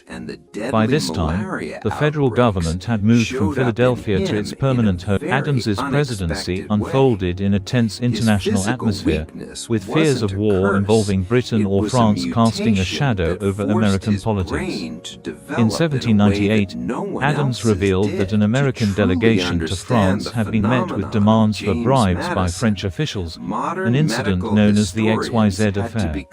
Public outrage ensued, and relations with France deteriorated, which helped swing the elections. However, when the Electoral College votes were tallied, Jefferson and Burr were tied with 73 votes each, throwing the decision to the House of Representatives. The House, dominated by Federalists, deliberated in Washington, D.C., a city named for the late President Washington, who had died on December 14, 1799. However, his complex relationship with slavery raises important questions about the contradictions between his ideals and his actions. What are your thoughts on Thomas Jefferson's legacy? Let us know in the comments. Both men died on July 4, 1826, the 50th anniversary of American independence. While Jefferson is celebrated as a visionary statesman, his legacy is marred by contradictions regarding slavery. DNA evidence supports claims that he fathered children with Sally Hemings, but Jefferson kept most of his slaves in bondage, unlike George Washington, who freed his upon his death. Jefferson's words in the Declaration of Independence, proclaiming all men as equals, remain a stark contrast to the realities of slavery during and long after his time. Thomas Jefferson's legacy of liberty, education, and innovation continues to shape the fabric of our nation, inspiring generations to strive for a more perfect union. Jefferson was chosen as his replacement, arriving in Philadelphia on June 11. By this time, unlike some of his peers, Jefferson was not a gifted orator. He preferred working behind the scenes. Congress had begun deliberations on the critical issue of whether to formally declare independence from the British Empire. The largest and most influential colony, Adams persuaded him to compose the initial draft, articulating the colony's intent to sever ties with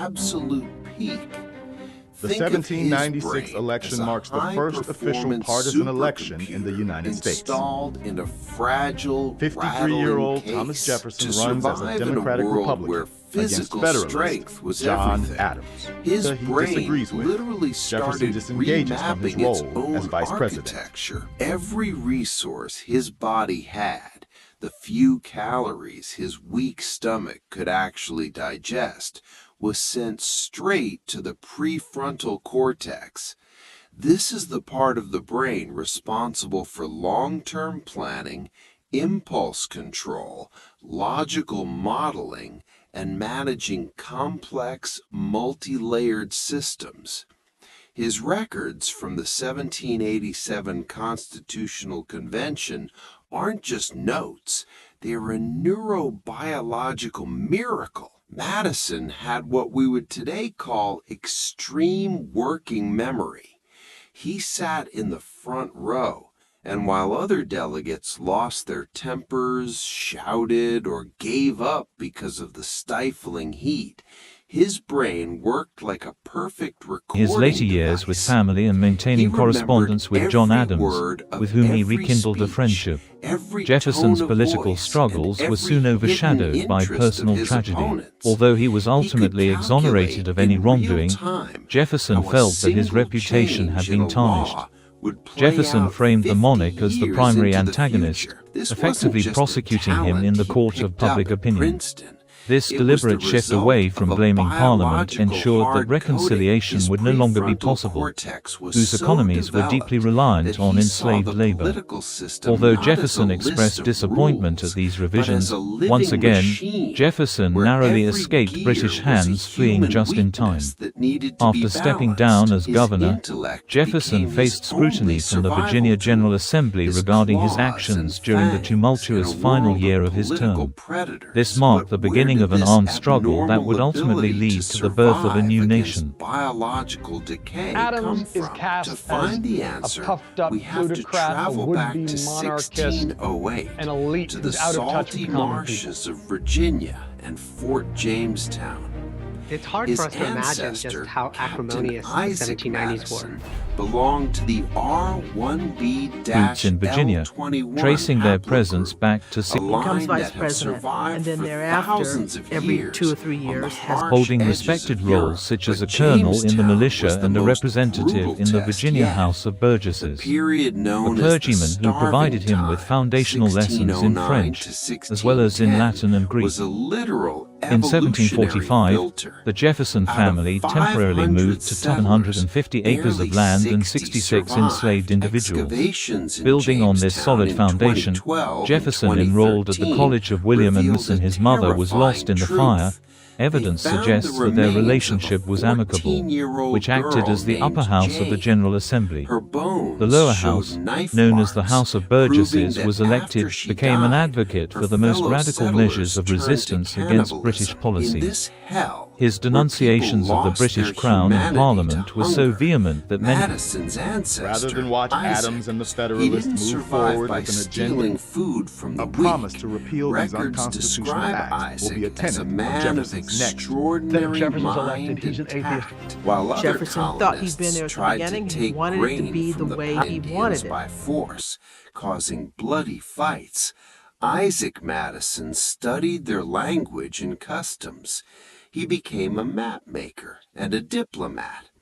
He realized that a copper kettle given to the right chief at the right time would bring more corn than 10 brought his wife, Martha Wales Jefferson, following their marriage in January 1772. The Boston Tea Party on December 16, 1773. His son, John, Adams became a signed the shipwright, Alien and Sedition building Act, which complex authorized the president vessels to that deport required immigrants. precision In Virginia, and vision. Jefferson and his peers passed resolutions expressing solidarity with Boston and advocating a boycott of British goods. Amidst the growing unrest, the First Continental Congress convened on September 5, 1770. This elevated him to prominence among colonial leaders. Both sides prepared for conflict, with the colony. Jefferson was not a delegate. The Second Continental Congress convened in Philadelphia in May 1775. Jefferson continued to live at Shadwell well into adulthood. An intellectual movement that emphasized reason, science, these concepts had a profound impact on Jefferson, shaping his views on governance and society. Exercising for 2 hours daily. An accomplished violinist, he also performed regularly at the Governor's Palace in Williamsburg, where he mingled with Virginia's political elite. The colonial government in Virginia mirrored the structure of the British political system. The king appointed the governor and the council of state. Later, he studied under Reverend James Monroe, a more accomplished classical scholar, who introduced Thomas. They named their plantation Shadwell, a nod to her birthplace, one of the most influential in Virginia's history. His leadership and influence left a lasting impression on young Thomas. Small states like Delaware threatened to align with foreign powers if their As the eldest son, he inherited the Shadwell estate, which included more than 2,007. The winner of the election is the person who gets the most votes. He weighed less than anyone there and looked the most vulnerable. But he had the most powerful operating system in the room. When he finally spoke, in 1770, a fire devastated the Shadwell home, reducing it to ruins. Initially under the presidency of Peyton Randolph.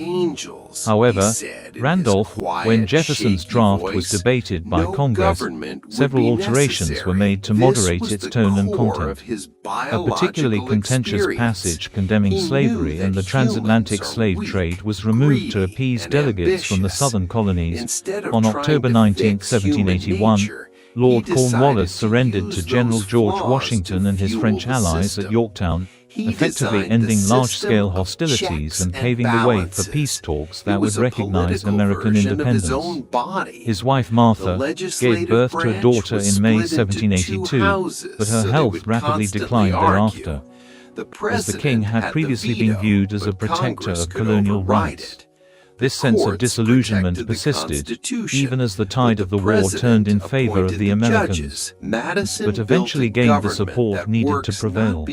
On February 17, 1801, after 36 ballots, Jefferson was elected president.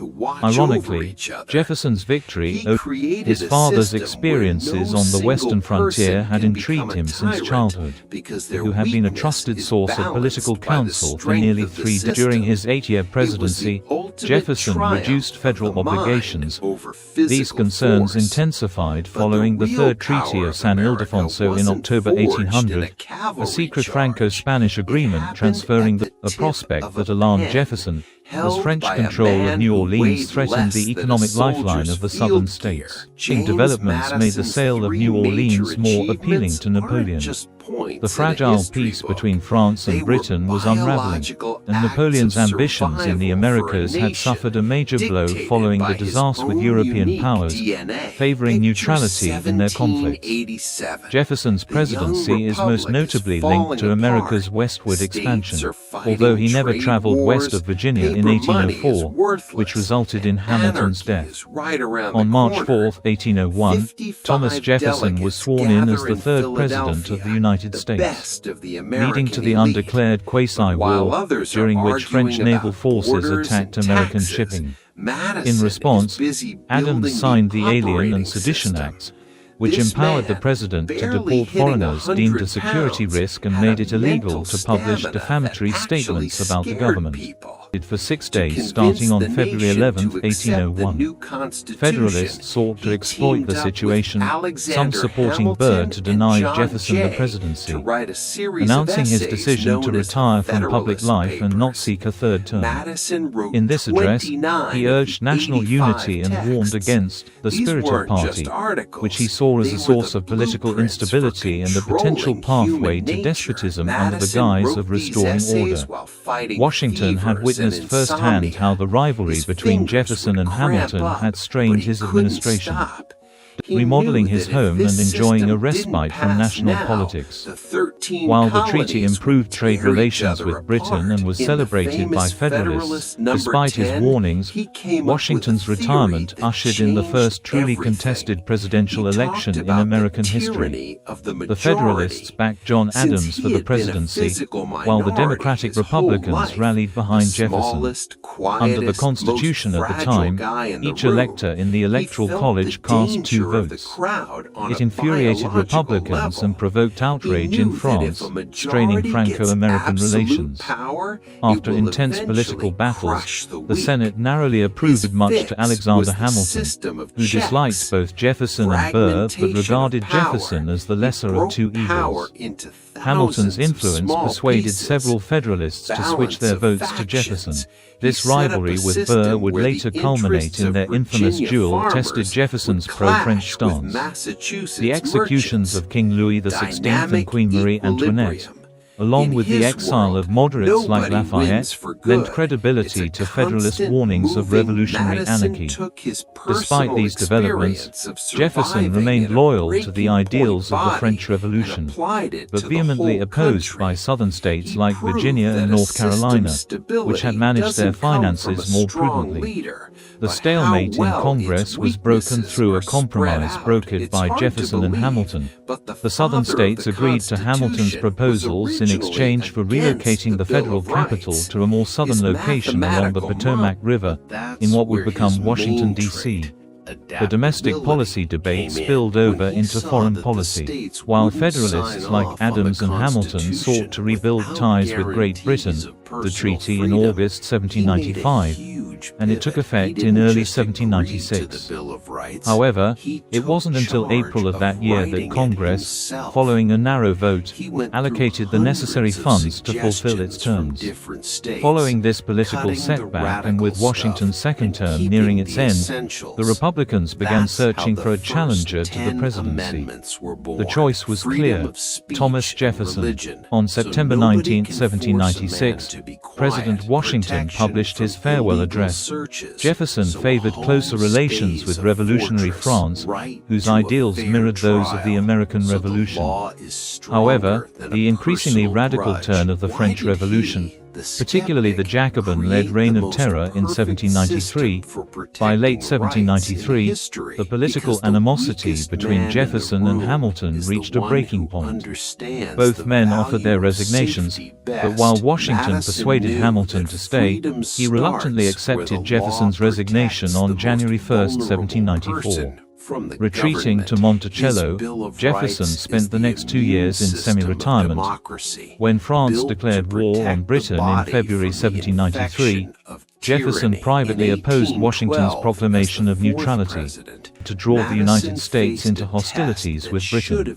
Behind the scenes, negotiations took place. Jefferson refused to agree to conditions that would restrict his policy decision, quietly orchestrated Republican opposition to the laws through press criticism and advice to state governments. Jefferson's vice presidency was fraught with challenges. While publicly supporting the administration, March 4, 1797, John Adams became the second president of the United States, with Jefferson as his vice president. He privately acted as a leader of the opposition. The tension culminated in the 1800 election, as Adams and Jefferson prepared for a rematch. By this time, the federal government had moved from Philadelphia to its permanent home. Adams's presidency unfolded in a tense international atmosphere, with fears of war involving Britain or France casting a shadow over American politics. In 1798, Adams revealed that an American delegation to France had been met with demands for bribes by French officials, an incident known as the XYZ affair. Public outrage ensued, and relations with France deteriorated, which helped swing the election. However, when the Electoral College votes were tallied, Jefferson and Burr were tied with 73 votes each, throwing the decision to the House of Representatives. The House, dominated by Federalists, deliberatum in Washington, D.C., a city named for the late President Washington, who had died on December 14, 1799. However, his complex relationship with slavery raises important questions about the contradictions between his ideals and his actions. What are your thoughts on Thomas Jefferson's legacy? Let us know in the comments. Both men died on July 4, 1826. The 50th anniversary of American independence. While Jefferson is celebrated as a visionary statesman, his legacy is marred by contradictions regarding slavery. DNA evidence supports claims that he fathered children with Sally Hemings, but Jefferson kept most of his slaves in bondage, unlike George Washington, who freed his upon his death. Jefferson's words in the Declaration of Independence, proclaiming all men as equals, remain a stark contrast to the realities of slavery during and long after his time. Thomas Jefferson's legacy of liberty, education, and innovation continues to shape the fabric of our nation, inspiring generations to strive for a more perfect union. He became an advocate for the most radical measures of resistance against British policies. His denunciations of the British Crown and Parliament were so vehement that many His story Rather than watch Adams and the Federalists move forward with an agenda, it's a promise to biological repeal these proof that unconstitutional acts evolution will be a tenet doesn't of always Jefferson's go next. for That bigger if Jefferson's teeth elected, and he's an muscles. atheist. Sometimes Jefferson thought he'd nature been there at the beginning. gambles He on wanted it to be the extreme way he wanted it. fragility to force the mind to make a massive leap. We're used to the phrase survival of the fittest, but Madison makes us rethink what fit actually means. His path was set 150 years before he was born in the marshes brought of his wife, Jamestown. Martha His Wales ancestor, Jefferson, following their Captain marriage in Isaac January Madison, 1772. carried the The Boston R1B. Tea Party on This December 16, system-thinking 1773, code was passed Anna down signs like a the relay Alien and Sedition baton Act, through which authorized the generations president to until deport it immigrants. reached James in Virginia, Madison. But Jefferson in and his James, peers passed that resolutions code hit a expressing wall solidarity of with Boston extreme and advocating a physical boycott of limitations. British goods. Modern Amidst the neuroscience growing reveals unrest, a the First fascinating Continental Congress phenomenon. convened on September 5, 1770. This elevated him to Chronic prominence stress. among colonial When a child leaders. grows up Both in a sides body prepared that for conflict. constantly With the fails colony, them, Jefferson was not a dealing delegate. with The Second epileptoid Continental seizures, Congress convened in sudden Philadelphia in May blackouts, and chronic 1775. weakness. Jefferson was The chosen as his brain doesn't replacement, just adapt, arriving in it Philadelphia goes on June into a 11. state of By this time, unlike some of his Since peers, young James Jefferson couldn't was not a gifted participate in the orator. physical He games, preferred working behind hunting, the scenes. or horse Congress had racing, begun typical of deliberations on the Virginia critical issue of whether to aristocracy. formally declare His independence body from the funneled British all Empire. its energy The into largest and most prefrontal influential colony, cortex. This is Adams the part of persuaded the him to brain that compose is the more initial developed draft, in humans articulating than the in colony's any other intent to animal. sever The ties with center of logic, The long-term 1796 planning, election and the marks the suppression first of official basic partisan animal election in the United impulses. States. In Madison, this area was running at 53-year-old full Thomas Jefferson throttle. runs as a Democratic His Republican frailty against was the Federalist price John his body Adams, paid for who he building disagrees a with. different kind Jefferson of disengages neural from his network, role as denser, vice president. more complex, and designed to hold massive amounts of information. By the time he walked into the Constitutional Convention at age 36, he didn't just know the theory. He carried 2 centuries of survival by intellect in his blood. He was the weakest man in the room, but that weakness made him the only person capable of writing the rules for an entire nation. The story of James Madison leaves us with 3 fundamental lessons that are more relevant today than ever, especially as AI and algorithms begin to play the same role Madison's laws once did. We tend to idolize athleticism. George Washington was a living monument, 6'2", legendary his later years strength, with family and a man maintaining who correspondence could with John supposedly Adams, bend with whom he horseshoes. rekindled a friendship. Alexander Hamilton Jefferson's was the political picture struggles of a were soon daring overshadowed combat by personal officer. tragedy. Thomas Although he was Jefferson ultimately an exonerated of all-around any athlete wrongdoing, and architect, Jefferson but felt that none his of these reputation had giants been could tarnished. create the threat Jefferson that framed held the monarch country as the together. primary antagonist, Madison effectively understood prosecuting something him the in the court giants of public didn't. opinion. This deliberate shift away from blaming Parliament ensured that reconciliation would no longer be possible, whose economies were deeply reliant on enslaved labor. Although Jefferson expressed disappointment at these revisions, once again, Jefferson narrowly escaped British hands, fleeing just in time. After stepping down as governor, Jefferson faced scrutiny from the Virginia General Assembly regarding his actions during the tumultuous final year of his term. This marked the beginning of an armed struggle that would ultimately lead to the birth of a new nation. Initially under the presidency of Peyton Randolph. However, Randolph, when Jefferson's draft was debated by Congress, several alterations were made to moderate its tone and content. A particularly contentious passage condemning slavery and the transatlantic slave trade was removed to appease delegates from the southern colonies. On October 19, 1781, Lord Cornwallis surrendered to General George Washington and his French allies at Yorktown, effectively ending large-scale hostilities and paving the way for peace talks that would recognize American independence. His wife Martha gave birth to a daughter in May 1782, but her health rapidly declined thereafter, as the king had previously been viewed as a protector of colonial rights. This sense of disillusionment persisted, even as the tide of the war turned in favor of the Americans. Jefferson continued to live at Shadwell well into adulthood. An intellectual movement that emphasized reason, science, these concepts had a profound impact on Jefferson, shaping his views on governance and society. Exercising for 2 hours daily. An accomplished violinist, he also performed regularly at the Governor's Palace in Williamsburg, where he mingled with Virginia's political elite. The colonial government in Virginia mirrored the structure of the British political system. The king appointed the governor and the council of state. Later, he studied under Reverend James Monroe, a more accomplished classical scholar, who introduced Thomas. They named their plantation Shadwell, a nod to her birthplace, one of the most influential in Virginia's history.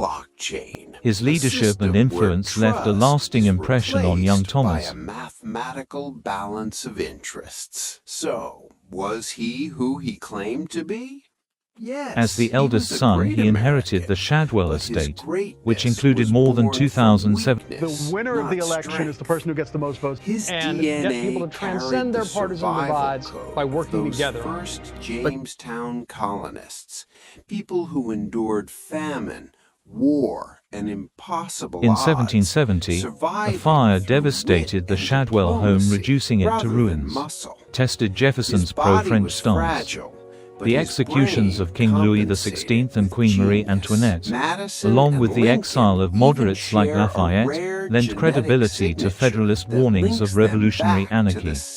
Despite these developments, Jefferson remained loyal to the ideals of the French Revolution, but vehemently opposed by southern states like Virginia and North Carolina, which had managed their finances more prudently. The stalemate in Congress was broken through a compromise brokered by Jefferson and Hamilton. The southern states agreed to Hamilton's proposals in exchange for relocating the federal capital to a more southern location along the Potomac River, in what would become Washington, D.C. The domestic policy debate spilled over into foreign policy. While Federalists like Adams and Hamilton sought to rebuild ties with Great Britain, the treaty in August 1795, and it took effect in early 1796. However, it wasn't until April of that year that Congress, following a narrow vote, allocated the necessary funds to fulfill its terms. Following this political setback, and with Washington's second term nearing its end, the Republicans began searching for a challenger to the presidency. The choice was clear: Thomas Jefferson. On September 19, 1796, President Washington published his farewell address. Jefferson favored closer relations with revolutionary France, whose ideals mirrored those of the American Revolution. However, the increasingly radical turn of the French Revolution, particularly the Jacobin-led Reign of Terror in 1793, by late 1793, the political animosity between Jefferson and Hamilton reached a breaking point. Both men offered their resignations, but while Washington persuaded Hamilton to stay, he reluctantly accepted Jefferson's reso in 1809. spending his later years inside the royal family was a total genetic. James Madison is the father of the Constitution and the architect of American democracy. He's the man whose 85 Federalist Papers are still quoted by Supreme Court justices today. His system of checks and balances has survived 250 years, 2 world wars, a civil war, and 46 different presidents. But there is a side to him the history books usually skip. This man was so physically fragile that at 24 years old, he collapsed in the middle of a military drill. He never weighed more than 100 pounds. His voice was so thin and quiet that delegates at the Constitutional Convention had to move their chairs closer just to hear the words that would change the world. He was convinced he would be dead before he turned 30. His own body was his worst enemy. 2 centuries later, medical historians and geneticists are trying to solve a mystery. How did a man with such a breaking point physique survive 8 years as president and live to be 85, outlasting every other founding father? Was there something in his DNA that turned physical weakness into an intellectual superpower? Were his mysterious seizures, which looked like epilepsy, the spark that made his brain work differently? Was his survival coded in his genes from the days of Jamestown, where his ancestors endured famine, war, and the death of thousands? To understand the secret carried in Madison's DNA, we have to go back 400 years to 1608. We have to stand on the deck of the ship John and Francis as it crosses the Atlantic in the dead of winter. On board is an 18-year-old named Captain Isaac Madison. He was the first of the line, carrying a survival code that would eventually show up in his fragile descendant who changed the face of America. But first, if you can hit that like button in the next 3 seconds, it shows you love your mom. And if you subscribe to the channel, it means you love your entire family. The office at the Montpelier estate was always filled with a specific, heavy dimness. It was a space where time seemed to stop. The air was thick with the scent of Virginia tobacco from his own plantations, mixed with the smell of burnt wax and the dust of thousands of old books. James Madison spent 16 hours a day here. His desk looked like a battlefield of ideas, piled high with texts in Latin, ancient Greek, and French. He didn't just read history, he dissected it. While his peers were arguing about taxes and borders, Madison was looking at the ruins of ancient Greece and the fall of the Roman Republic. He was searching for the answer to a biological question. How do you create a political organism that won't rot from the inside under the weight of human greed? His handwriting was tiny and perfectly neat, covering thousands of pages. Every letter was a brick in the foundation of a new nation. But behind this massive effort was a body that could barely handle the load. James Madison went down in history as the most miniature president of the United States. He stood just 5'4" and rarely weighed more than 100 pounds. Next to his colleagues, the monumental 6'4" George Washington or the athletic Thomas Jefferson, Madison looked like a transparent ghost. In his daily life, his physical fragility was a constant worry for those around him. His wife, Dolly Madison, was his opposite. Full of energy and social grace, she developed a whole strategy to protect her husband's image. At official dinners, she always sat at the head of the table. She carved the meat and led the loud conversations, making sure guests didn't notice that James's portions were tiny, hardly enough to feed a child. His voice was so weak that during heated debates in Congress, people in the back rows had to stand up and huddle around him just to hear his arguments. But that was his magic. By forcing people to be silent and lean in, he made them focus on his logic rather than his volume. After finishing Princeton, then called the College of New Jersey, in just 2 years instead of 4, Madison suffered a massive breakdown. At 24, during a mandatory militia drill, he suddenly fainted right in front of his father. Doctors at the time didn't know what to do with his symptoms. They called it epileptoid hysteria. He suffered from sudden tremors, bouts of deep gloom, and unexplainable weakness. He was certain he would die young. It was that very fear of a short life that drove him to work with such intensity, pouring every bit of his life force into his mind. Official history paints Madison as a bookish genius, but his DNA carried the memory of a living hell. Madison proudly carried the name of his great-great-great-grandfather, Captain Isaac Madison. Isaac's life was tied to the first permanent English settlement in the New World, Jamestown. When Isaac stepped onto that shore in 1608, he walked into a nightmare. The colony was dying. Only a few of the first settlers survived. The winter of 1609 became known as the starving time. People were driven to the absolute edge, eating dogs, cats, snakes, and even boiling the leather from their own shoes. The Madison genetic memory started with that desperate survival. Isaac didn't survive because he was the strongest warrior.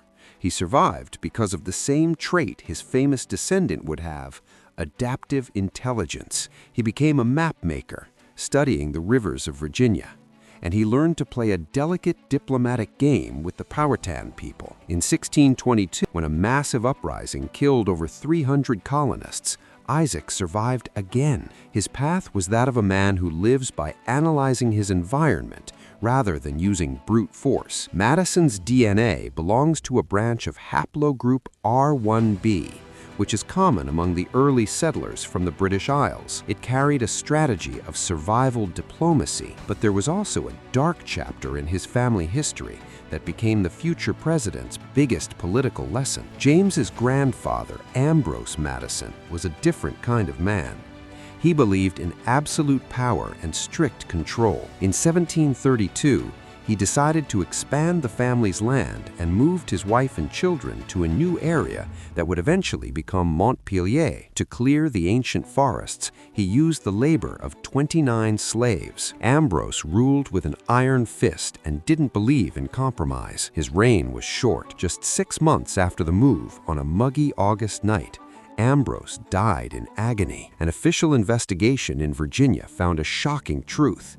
He had been poisoned by 3 of his slaves. It was the first recorded murder of a plantation owner by poisoning in the colony's history. This event left a permanent mark on the whole family. The future president's father, James Madison Sr., was only 9 at the time and grew up in the shadow of this horror. His mother, the widow Frances, ran the plantation for the next 30 years. She taught her son and grandson a simple truth: leadership based only on fear and force is doomed. Tyranny breeds poison, both literally and figuratively. This family trauma is exactly what drove James Madison's obsession with a system of checks and balances. He understood that if one group has absolute power over another, disaster is unavoidable. His political philosophy was a biological response to the murder of his grandfather.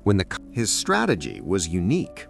He didn't get into shouting matches. He waited for the passion to cool, for the delegates from big and small states to hit a wall, and for Southerners and Northerners to threaten to break the Union. Then he would stand up, pale, small, and quiet, and start talking with the logic of math and history. He told them that men are not angels. Since human nature is selfish, the system had to be built so that ambition would be made to counteract ambition. He didn't just suggest laws, he proposed a state of constant balance. His Federalist number 10 became a manifesto. A large republic is more stable than a small one because it has so many different groups and interests that no single one can ever take total control. Madison lived to be 85, outlasting almost all the founding fathers. How could a man who expected to die at 24 handle decades of extreme stress, a war with Britain, and 2 terms as president? The answer wasn't obvious. We usually think the strongest survive, the ones with the most muscle and the toughest hearts. But Madison's case makes us look at DNA differently. His frailty wasn't a mistake, it was a strategy by nature. All the energy his body didn't spend on building muscle or being aggressive was redirected to the neural networks in his prefrontal cortex. His brain was his primary survival tool, sharpened by generations of diplomat ancestors in Jamestown.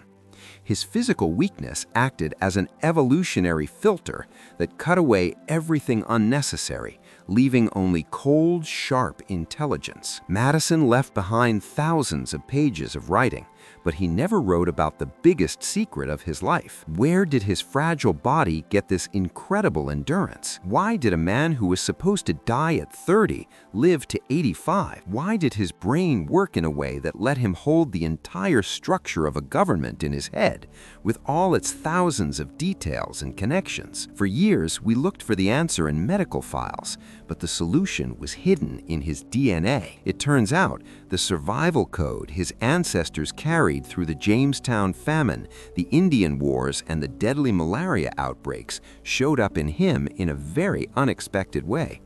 His physical weakness wasn't a curse, it was a mutation that forced his brain to develop in a way that no one else's did. To truly understand the phenomenon of James Madison, modern medical historians had to become detectives at the molecular level. They started by looking at his personal letters, hundreds of notes to Thomas Jefferson and his wife, Dolly. These aren't just political papers, they are a detailed map of physical suffering. Madison described his bilious attacks, sudden blackouts, and chronic exhaustion with scientific detachment. Doctors in the 1700s and 1800s who only had leeches and mercury were lost.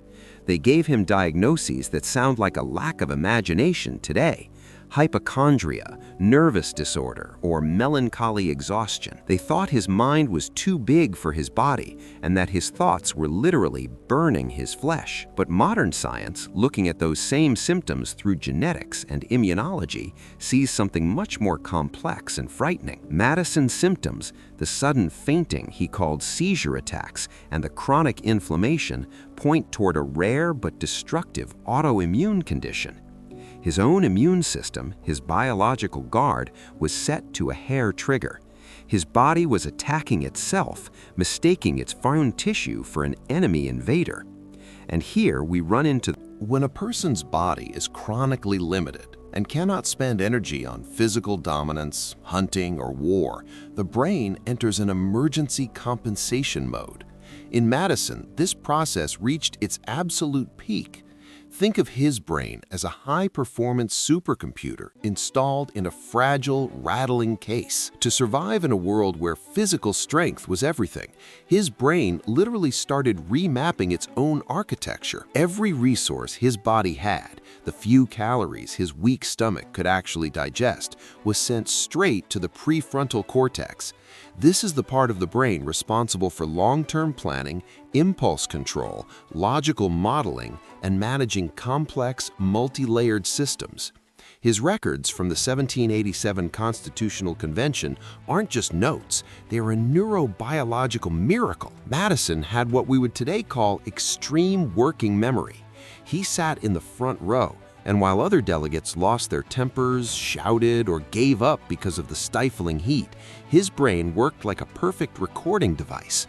He remembered every word of every speech, every tone of voice, and every hidden interest of his opponents. He could calculate in real time how a single change in a law would play out 50 years into the future. This wasn't just a talent he picked up at Princeton.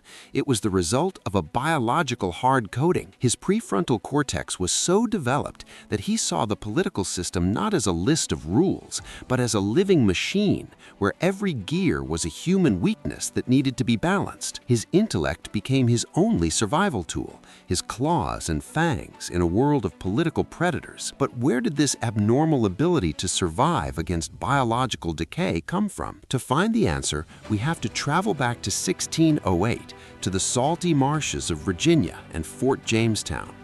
His ancestor, Captain Isaac Madison, belonged to the R1b-L21 haplogroup, a line that have survived for thousands of years on the harsh edges of Europe. But Jamestown was the most brutal test yet.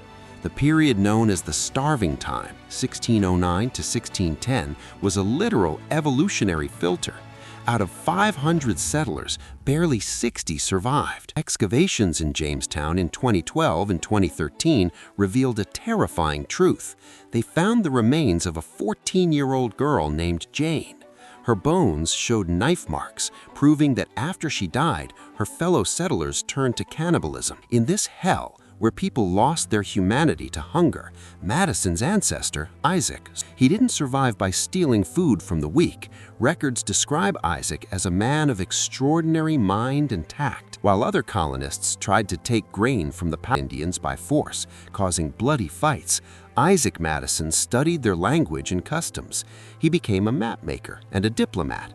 He realized that a copper kettle given to the right chief at the right time would bring more corn than 10 muskets. This genetic code, survival through intellect and understanding the system, was passed down. His son, John, became a shipwright, building complex vessels that required precision and vision. His grandson, Ambrose, tried to break this code, choosing to rule his plantation through brute force and fear. The result was fatal. He was poisoned by his own slaves.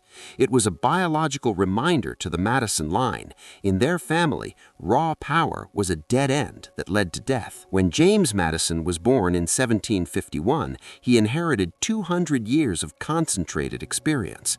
His DNA held the memory of the Jamestown famine, the slaves' poison, and the diplomacy of the pioneers.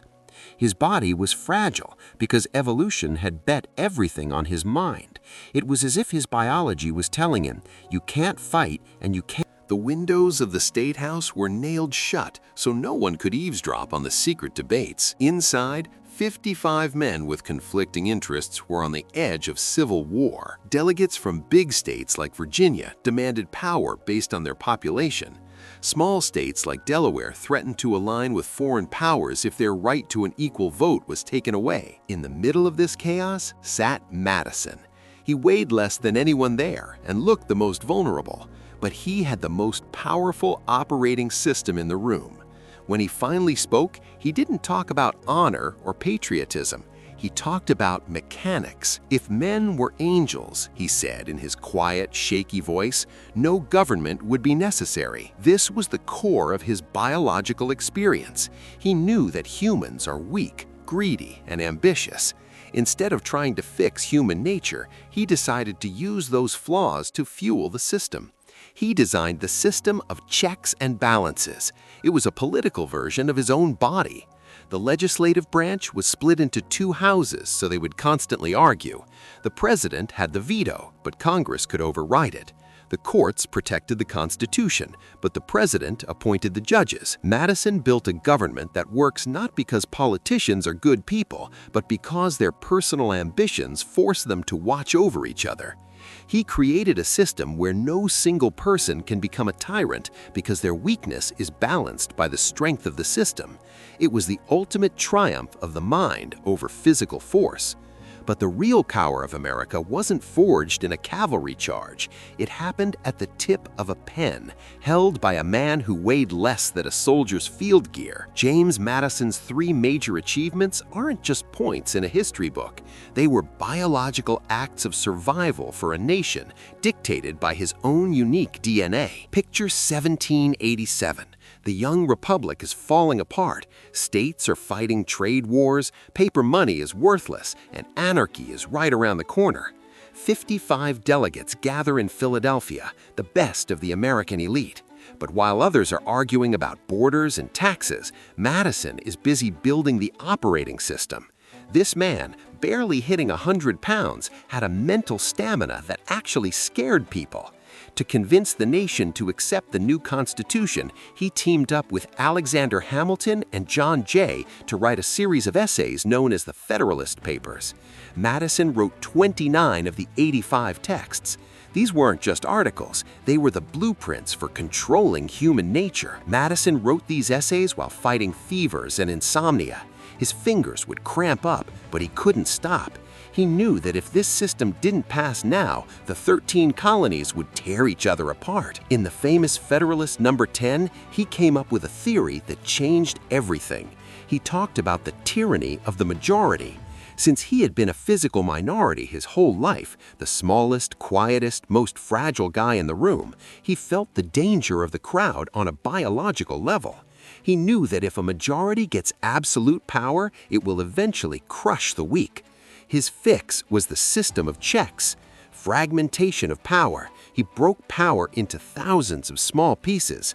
Balance of factions. He set up a system where the interests of Virginia farmers would clash with Massachusetts merchants. Dynamic equilibrium. In his world, nobody wins for good. It's a constant moving. Madison took his personal experience of surviving in a breaking point body and applied it to the whole country. He proved that a system's stability doesn't come from a strong leader, but how well its weaknesses are spread out. It's hard to believe, but the father of the Constitution was originally against the Bill of Rights. His mathematical mind. But that's where his main trait, adaptability, came in. When he saw that the states wouldn't sign off on the Constitution without guarantees of personal freedom, he made a huge pivot. He didn't just agree to the Bill of Rights, he took charge of writing it himself. He went through hundreds of suggestions from different states, cutting the radical stuff and keeping the essentials. That's how the first 10 amendments were born. Freedom of speech and religion, so nobody can force a man to be quiet. Protection from illegal searches, so a home stays a fortress. Right to a fair trial, so the law is stronger than a personal grudge. Why did he, the skeptic, create the most perfect system for protecting rights in history? Because the weakest man in the room is the one who understands the value of safety best. Madison knew that freedom starts where the law protects the most vulnerable person from the government. His Bill of Rights is the immune system of democracy, built to protect the body from the infection of tyranny. In 1812, as the fourth president, Madison faced a test that should have destroyed him. Great Britain, with the most powerful navy on earth and an army fresh from fighting Napoleon, declared war on its former colony. It was a mess. In August 1814, British troops landed in Maryland and marched on Washington. Panic hit the city. Madison, wearing a black suit that looked way too big for his skinny frame, was on horseback trying to organize the defense. But it wasn't enough. The British entered Washington and torched the White House, the Capitol, and the Library of Congress. The president had to run, watching from the hills of Virginia as the glow of the fire ate the Capitol he helped build. It looked like the American experiment was over. The little guy had lost to the great empire, but that's when the Madison Code kicked in. Britain could burn the buildings, but they couldn't burn the ideas in the Constitution. Madison didn't become a military dictator. He didn't suspend the laws or start rounding up protesters. He kept leading the country as a civilian, relying on the system he created. The British choked on their own aggression. American grit at Fort McHenry, Andrew Jackson's win at New Orleans, and the Treaty of Ghent in 1815 put things back in place. America didn't just survive, it realized it was a single nation. His wife, Dolly Madison, played her own part in protecting the nation's symbols during this time. The most physically weak president in history proved that an idea protected by law is stronger than the stones of the Capitol. Empires fall and fleets sink, but the code of liberty written into the nation's DNA remains. Madison left us a system that's worked for over 200 years. But before we finish, there's one last question. There are family records saying that in his final years, James was working on a secret legacy for the nation that he never dared to publish. His story isn't just a biography of the fourth president, it's biological proof that evolution doesn't always go for bigger teeth and muscles. Sometimes nature gambles on extreme fragility to force the mind to make a massive leap. We're used to the phrase survival of the fittest, but Madison makes us rethink what fit actually means. His path was set 150 years before he was born in the marshes of Jamestown. His ancestor, Captain Isaac Madison, carried the R1B. This system-thinking code was passed down like a relay baton through generations until it reached James Madison. But in James, that code hit a wall of extreme physical limitations. Modern neuroscience reveals a fascinating phenomenon: neuroplasticity through chronic stress. When a child grows up in a body that constantly fails them, dealing with epileptoid seizures, sudden blackouts, and chronic weakness, the brain doesn't just adapt, It goes into a state of hypercompensation. Since young James couldn't participate in the physical games, hunting, or horse racing typical of the Virginia aristocracy, his body funneled all its energy into the prefrontal cortex. This is the part of the brain that is more developed in humans than in any other animal, the center of logic, long-term planning, and the suppression of basic animal impulses. In Madison, this area was running at full throttle. His frailty was the price his body paid for building a different kind of neural network, denser, more complex, and designed to hold massive amounts of information. By the time he walked into the Constitutional Convention at age 36, he didn't just know the theory.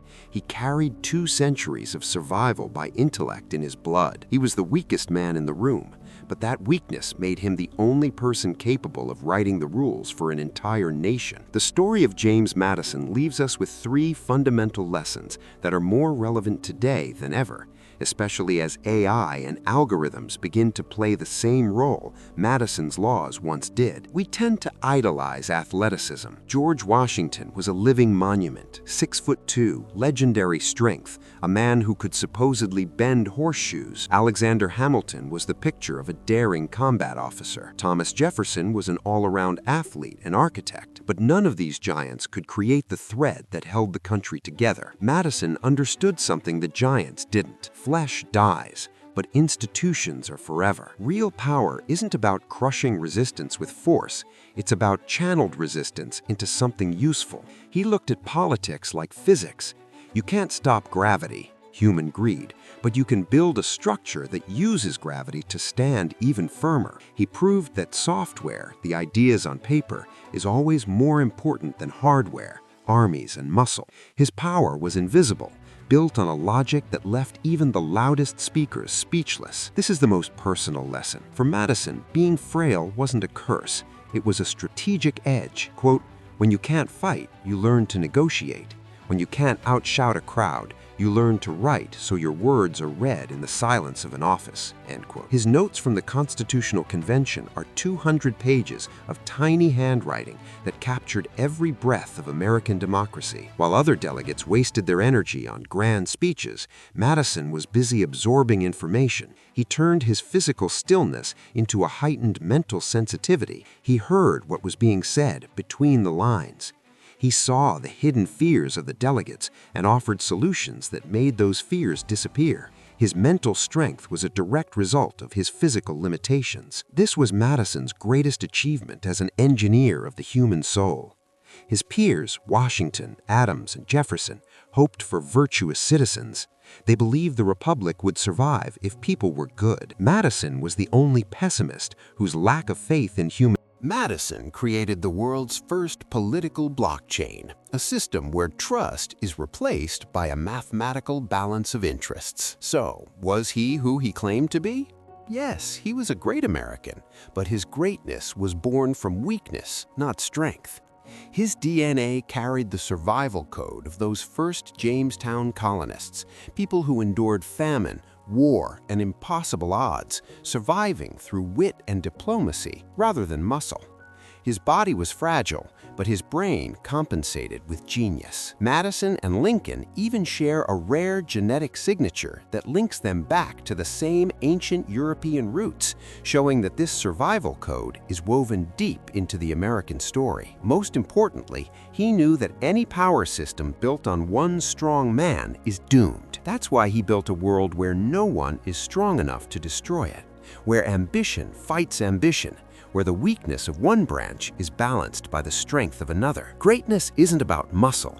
It's born from struggle, from tragedy, and from the ability to turn a weakness into a weapon. Evolution doesn't aim for perfection. It aims for adaptation. The most successful people aren't the ones without flaws. They're the ones who turned their flaws into a superpower. Madison's story proves it. Evolution doesn't work through perfection. It works through adaptation. The most successful people aren't those who have no weaknesses. They're the ones who learned how to turn those weaknesses into a superpower. So, what is your biological code hiding? Have you ever wondered which weaknesses you're compensating for with your strengths?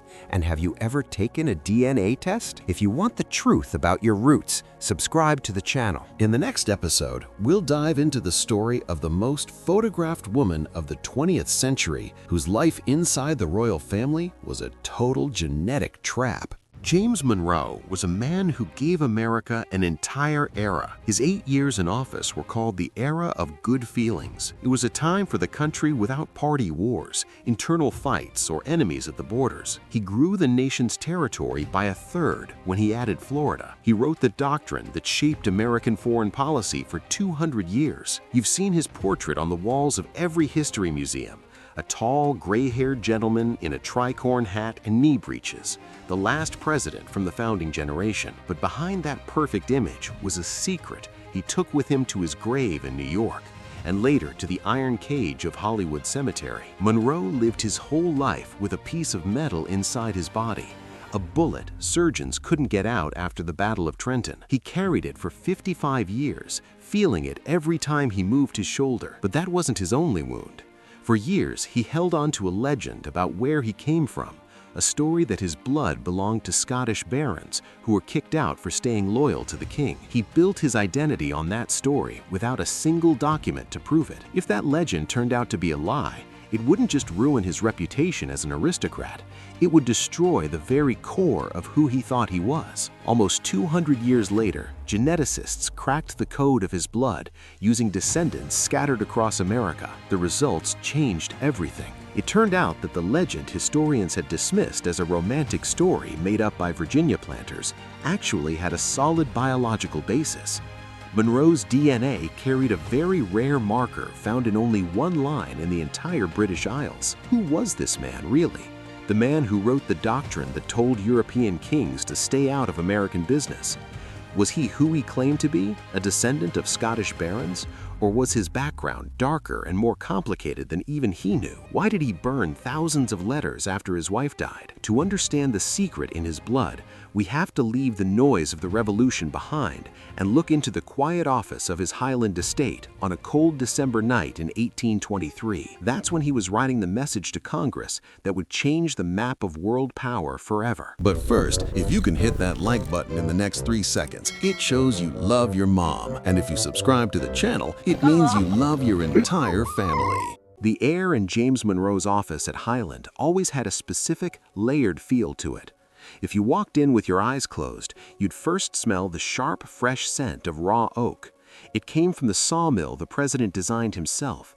He watched over it with the eye of an engineer. Mixed with that wood scent was a faint, ghostly trail of dried lavender.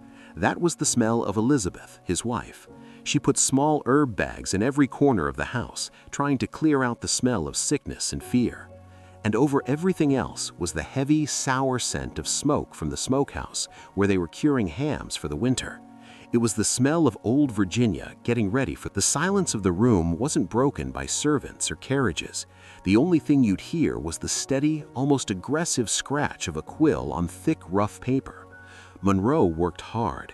He wrote like every word was a brick in the wall he was building between his country and the rest of the other sound keeping time with his loneliness was the steady tick of a French mantel clock. Those clocks were elegant pieces made of gilded bronze by Parisian masters brought over from France. They felt out of place in this rugged Virginia home, a reminder of the days when a young Monroe ate dinner with Napoleon and danced at balls that were about to end at the guillotine. Monroe worked by the light of simple tallow candles. This was a detail most people missed, but it said more about him than any biography. By 1823, rich planters and politicians had long since switched to clean whale oil or wax candles that gave a bright, steady light. But Monroe was saving money. Tallow candles sputtered, smoked, and smelled like burnt fat, but they were cheaper. It was a huge contradiction. The man who grew the nation's territory by a third was on the edge of financial ruin himself. On his oak desk, next to official papers from Secretary of State John Quincy Adams, was a stack of papers he tried to ignore. Bills. Bills for horse feed, bills from tailors, bills for keeping up the estate. He had spent years putting his own money into diplomatic missions in Paris and London. He paid out of his own pocket for embassy rent and official dinners, truly believing the young republic would pay him back. But Congress was cheap. The nation grew on his dime, while his own lands were slowly slipping away to debt. In the corner of the room, on a simple wooden rack, hung his old tricorn hat. It was worn out with faded edges, but Monroe wouldn't replace it. By the 1820s, fashion had changed completely. Gentlemen wore high-top hats and long trousers, but Monroe stubbornly stuck to his tricorn and knee breeches, short pants that went to the knee with brass buckles. Newspapers jokingly called him the last of the cocked hats. To young people, he looked like a living fossil, a ghost from 1776. But for Monroe, those clothes were his skin. He wasn't just wearing the outfit of the Revolution, he was the Revolution. James Monroe was a man of contradictions. The man who wrote a manifesto against European interference was probably the most European of all the American presidents.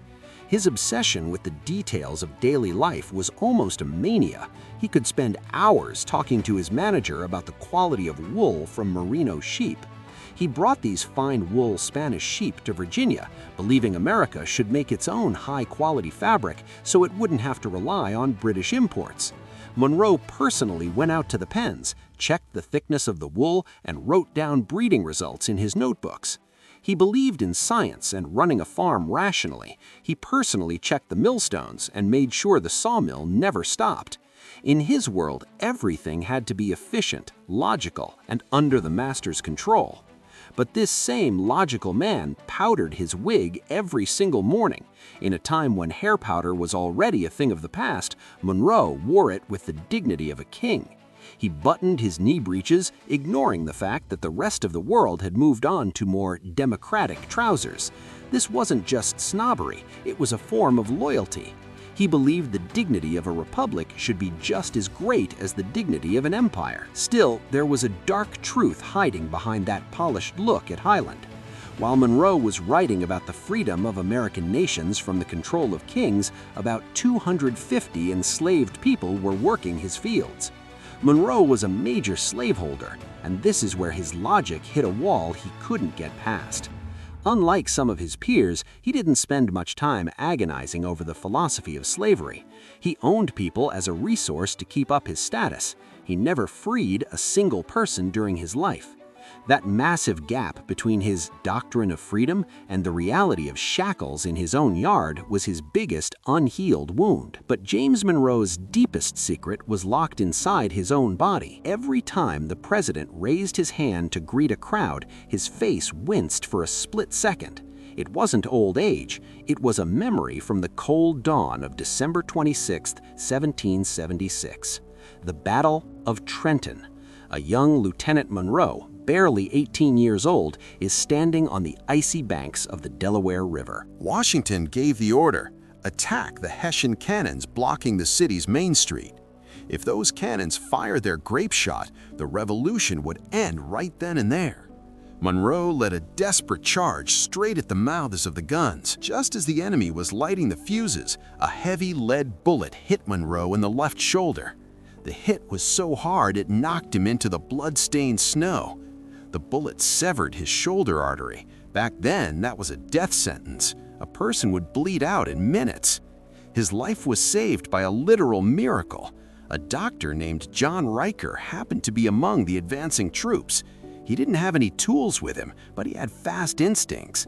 Knowing bandages wouldn't work, Riker took an extreme step. He stuck his finger directly into the jagged wound in Monroe's shoulder, found the damaged artery and squeezed it shut. Future President Monroe was dragged off the battlefield with the doctor's finger inside his shoulder. Any movement could have been his last, but Riker didn't let go of the vessel until they reached cover. The attempt to get the bullet out failed. With 18th century field medicine, no anesthesia, and no modern tools, the risk of hitting a lung or causing a deadly infection was just too high. The surgeons decided to leave the metal inside. The wound healed, but that heavy, uneven piece of lead stayed in his chest forever. James Monroe carried that bullet for 55 years. The lead became part of his body, a silent witness to how a boy who almost died at Trenton became the man dictating terms to the entire world. That piece of metal in his shoulder was the best proof of his right to lead. He knew the price of freedom. However, as soon as Monroe took his seat in Richmond, he found out that the hunger for freedom wasn't just his own pride. It was an explosive force growing right under his feet. The man who bled for the nation's independence was about to face people who were ready to bleed for their own, turning quiet plantations into a new and terrifying battlefield. The summer of 1800 in Virginia was unbearably humid. James Monroe, the newly elected governor, felt the summer heat testing him. But the biggest threat wasn't in the offices of his political rivals. It was in the dark corners of blacksmith shops and forest paths, where those officially called property met under the leader of this invisible movement was Gabriel Prosser. If history had gone differently, Gabriel might have been a second George Washington. He was a giant of a man, literate, highly intelligent, and had the charisma of a prophet. As a skilled blacksmith, he didn't just make horseshoes, he forged swords out of melted-down scythes. His plan was frighteningly professional: gather in 1,000 slaves, march into Richmond in 3 columns, and seize the arsenal and the Capitol building. Gabriel didn't just want a riot, he planned to create a sovereign black state within Virginia. His banners carried the same slogan Monroe once shouted at Trenton: "Death or liberty." Gabriel planned to take Governor Monroe hostage, to force him to sit at the negotiating table and sign an act recognizing his people's independence. This was a direct challenge to the heart of American democracy, which claimed everyone was equal, but denied it to those whose skin was darker than a coffee bean. On the evening of August 30th, 1800, Monroe was sitting in his office when there was a knock at the door. 2 slaves, Pharaoh and Tom, were terrified by what was about to happen and decided to give up the plot in exchange for a pardon. As Monroe listened to their report, cold sweat broke out on his forehead. He realized that in a few hours his city could be in ashes, and he'd be either a prisoner or a dead man. But that night, a biblical rainstorm hit Virginia. The sky literally opened up, turning roads into impassable swamps and washing away bridges. Gabriel's columns couldn't link up. Nature gave Monroe time. The governor acted with the ruthless speed of a war veteran. He declared a state of emergency, called up the militia, and ordered a search of every house and plantation. Mass arrests followed. Gabriel was tracked down weeks later in the hold of a ship trying to head to sea. When he was brought to Monroe in chains, a heavy silence filled the room. It was a meeting between 2 revolutionaries. One stood in a powdered wig and a silk vest, representing the law and order of the young republic. The other was in rags, covered in mud and scars, representing that same biological drive for freedom that can't be burned away with a branding iron. Monroe questioned Gabriel himself. He tried to understand, how did they organize this right under his nose? In Prosser's answers, he heard the echo of his own thoughts about a people's right to rise against tyranny. Monroe knew that Haiti, the black pearl of the Caribbean, was already on fire, and French planters were dying at the hands of former slaves. He was scared to death that Virginia would be. The result was predictable and bloody. On Monroe's orders, 26 conspirators were sentenced to death. They were hanged in groups, in public, to paralyze the will of other slaves. Gabriel walked to the gallows in silence, keeping a dignity that shocked even his executioners. This leads to the most painful psychological paradox in James Monroe's life. In letters to his friends, he admitted he knew slavery was a powder keg. He knew it went against the nation's principles and would always lead to these kinds of uprisings.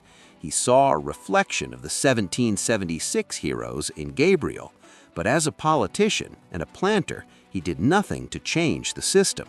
He kept owning people, buying and selling them, and setting the stage for a conflict that would tear the country in half 60 years later. In that bloody year of 1800, fate dealt Monroe a blow that no army could stop. while the bodies of black men were swinging from gallows, and the governor's only son, James Spence Monroe, was dying at home. The boy wasn't even 2 years old, and whooping cough was tearing through his lungs. All the influence and wealth of the governor of Virginia meant nothing in the face of that sickness. The death of his one child shattered Monroe's world, leaving him and Elizabeth in a deep, dark mourning. But the deaths of 26 men who wanted the same things Monroe fought for at Trenton, hardly made the back pages of the papers.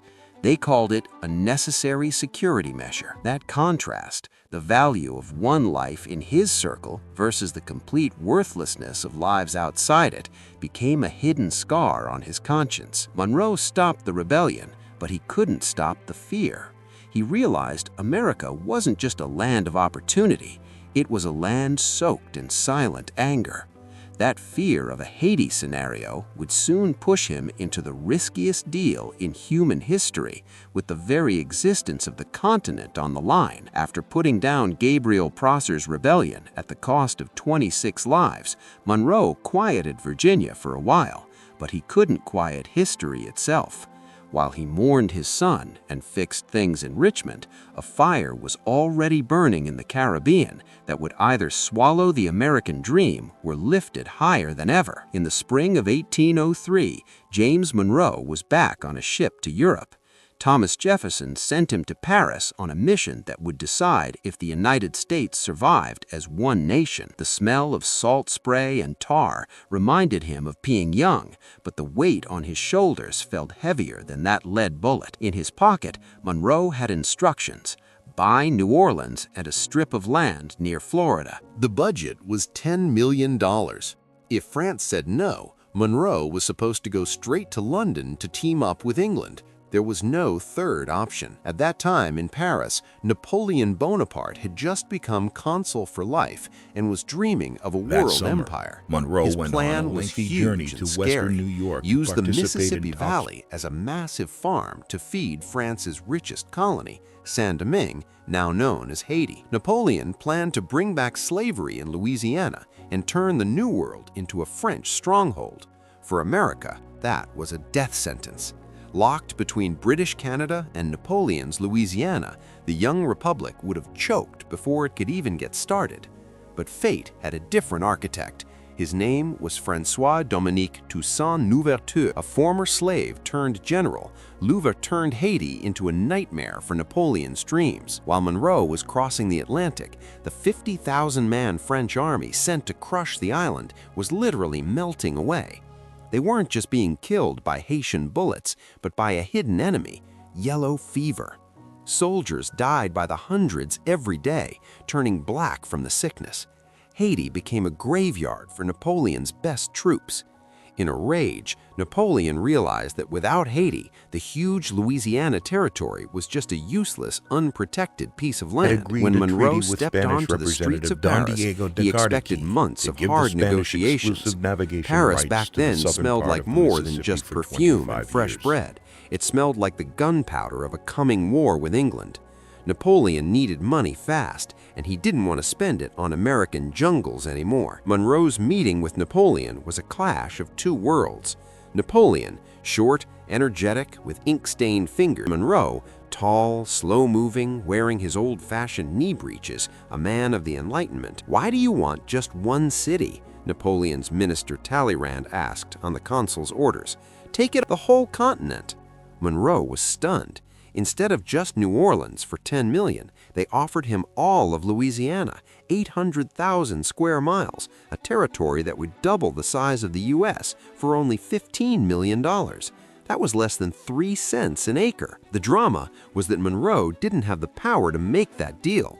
By law, he had to send a request to Washington and wait months for an answer. But Napoleon wasn't a man who waited. The offer could disappear as fast as it showed up. Monroe knew that if he said no, Napoleon might sell the land to England or just change his mind. In the silence of that Paris office, Monroe made the biggest gamble of his life. He decided to risk his career, his reputation, and maybe President Jefferson's future. He signed a treaty he had no right to sign, and in that moment, a great historical irony was born. James Monroe, the Virginia planter who had hanged rebel slaves in Richmond just 3 years earlier, was now buying an empire for his country because of the victory of black rebels in Haiti. If Louverture hadn't destroyed Napoleon's army, France never would have given up Louisiana. Slavery made this deal possible, one historian later said. Haiti's freedom bought America's greatness. Monroe never said this out loud. In official papers, he gave the credit to American diplomacy and Jefferson's wisdom, but deep down, feeling that dull ache from the bullet in his shoulder, he had to know the borders of his nation were pushed back by the very people he considered property. While James Monroe was building the era of good feelings for millions of Americans, turning the young republic into a solid power, a quiet, exhausting tragedy was playing out in the halls of his own home, whether it was the White House or his Highland estate. History remembers him as a winner, but his private life was locked in a secret that was scarier back then than a political loss or going broke.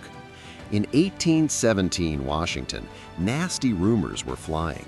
The city's elite, used to the friendly and open personality of Dolly Madison, were shocked by the new First Lady. They called Elizabeth Monroe La Belle Américaine, the beautiful American. But behind her back, they called her a European snob. Newspapers and socialites like Louisa Adams wrote that Mrs. Monroe was too stuck up to visit people, that she hated American simplicity and hid behind the complicated French rules her husband brought back from Paris. But the truth didn't smell like expensive perfume. It smelled like burnt herbs and bitter drops of laudanum. Elizabeth had epilepsy, a disease they called the falling sickness in the 1800s. Back then, that diagnosis was a social death sentence. People didn't see epilepsy as a medical issue. They linked it to madness or being possessed. Telling the truth would have ended James's career instantly. A president with a wife who had lost her mind couldn't represent a stable nation. So Monroe made a choice. They would stay silent. He turned their life into a fortress. Every time Elizabeth felt a seizure coming on, that strange taste or flash of light, the doors to her rooms were locked tight. Monroe cared for her himself, holding her hand while her body shook, then sitting by her bed for hours waiting for her to wake up. He burned letters that mentioned her condition and wrote polite notes turning down invitations, saying his wife had a slight illness. The tragedy hit its peak in 1826, after Monroe had left the presidency. On a quiet evening at Highland, Elizabeth was in her room. She was standing by the fireplace trying to get warm.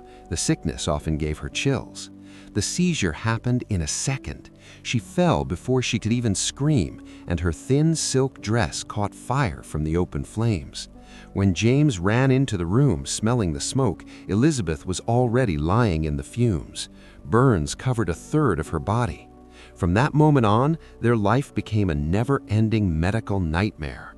The next 4 years were a path of pain for Monroe.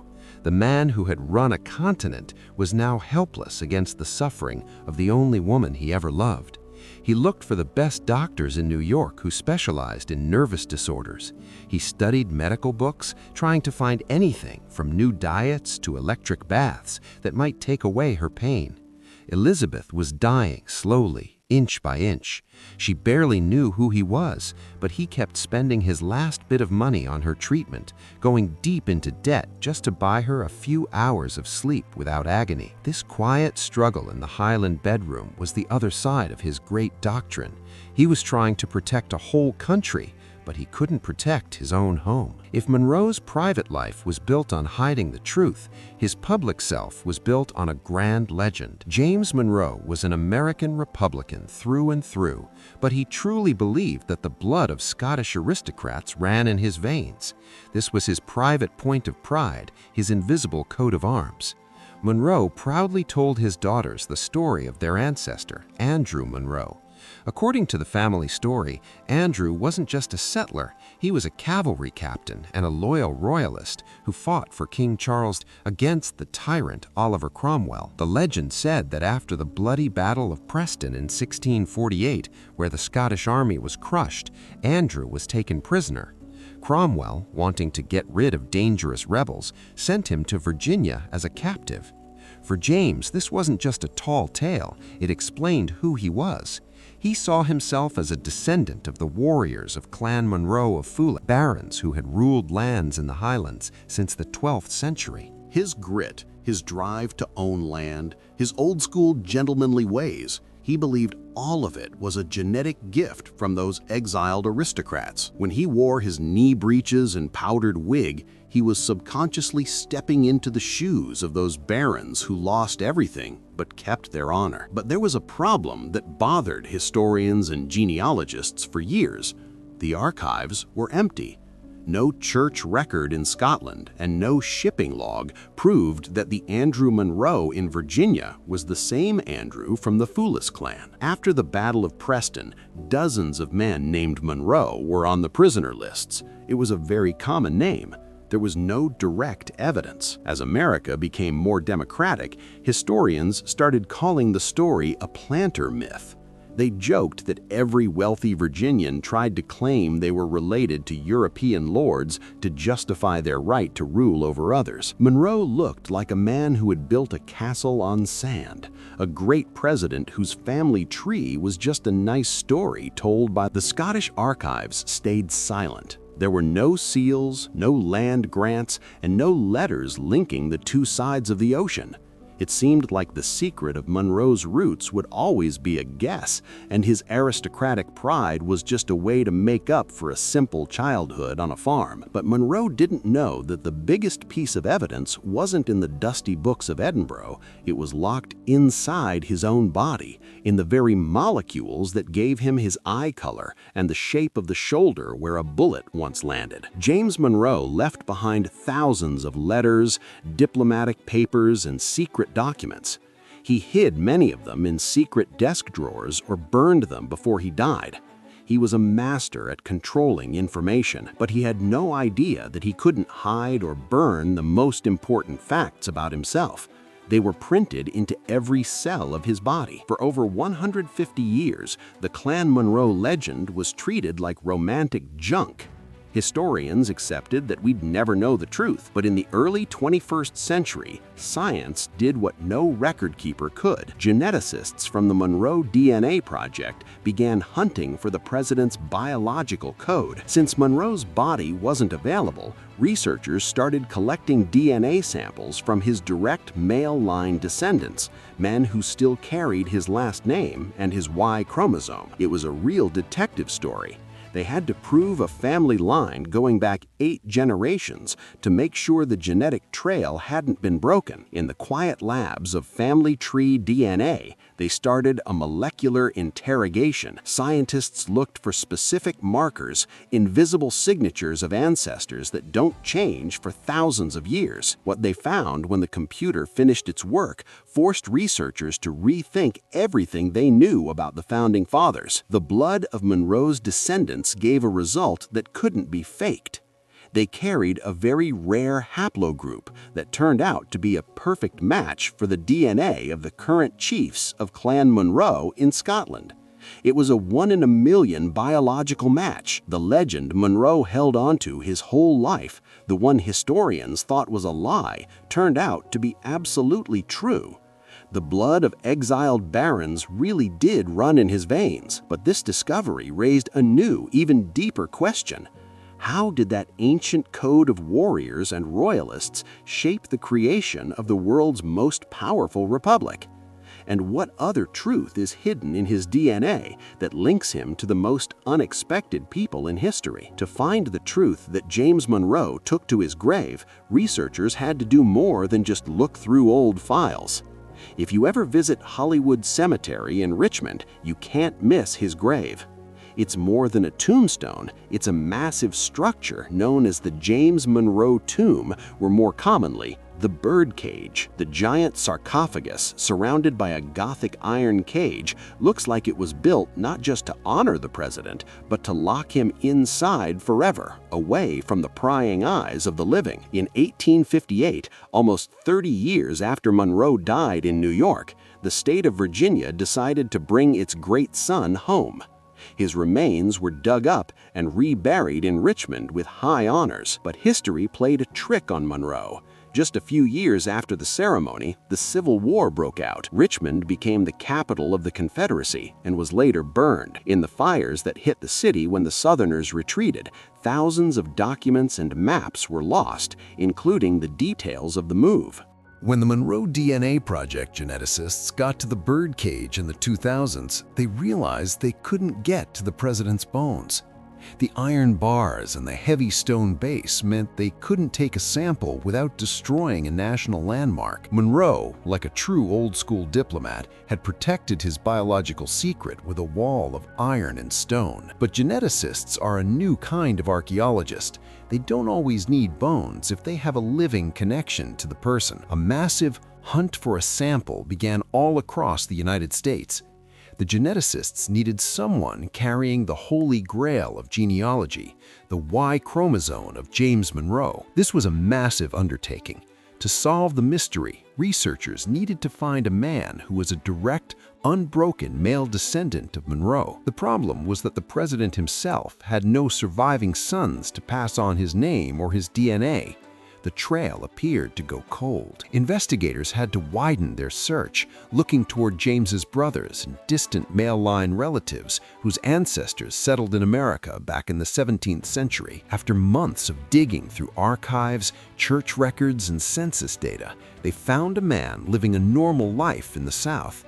He was the president's second cousin 5 times removed, a living echo of the blood that once ran through the veins of the last of the cocked hats. When geneticists knocked on his door, he had no idea his cells held the key to a 200-year-old secret. This man was the final chance to test the legend of the Scottish barons, a story historians had long ago written off as a romantic fantasy. 1 cheek swab and 1 small plastic container was all it took.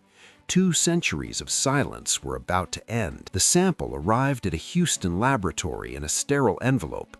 Inside, the only sounds were the low hum of cooling units and the clicking of automated pipettes. Geneticists handled the sample like a priceless artifact. The DNA was extracted and prepared for sequencing, a process that feels like modern magic. They were hunting for the Y chromosome. In the world of genetics, this is the patriarch's chronicle. Unlike other DNA that gets mixed up like a deck of cards with every generation, the Y chromosome passes from father to son almost exactly the same way. It is a biological seal that stays unbroken for centuries, carrying the marks of every battle, migration, and exile the male ancestors survived. The sequencing process was like an archaeological dig at the molecular level. Scientists were looking for a haplogroup, a genetic clan. They expected to see R1b, which is common for millions of people in the British Isles. But as the algorithm processed the data, markers started appearing on the screen that didn't fit the standard pattern. The computer flagged haplogroup I2A-L161. This wasn't the signature of a random farmer or a common settler. This was the autograph of an ancient elite, once locked away in a single valley in northern Scotland. Once the results were checked and rechecked 3 times, the truth was James Monroe was not lying. The genetic code of his descendant matched the DNA of the current chiefs of Clan Monroe of Foulis so perfectly that all doubt vanished.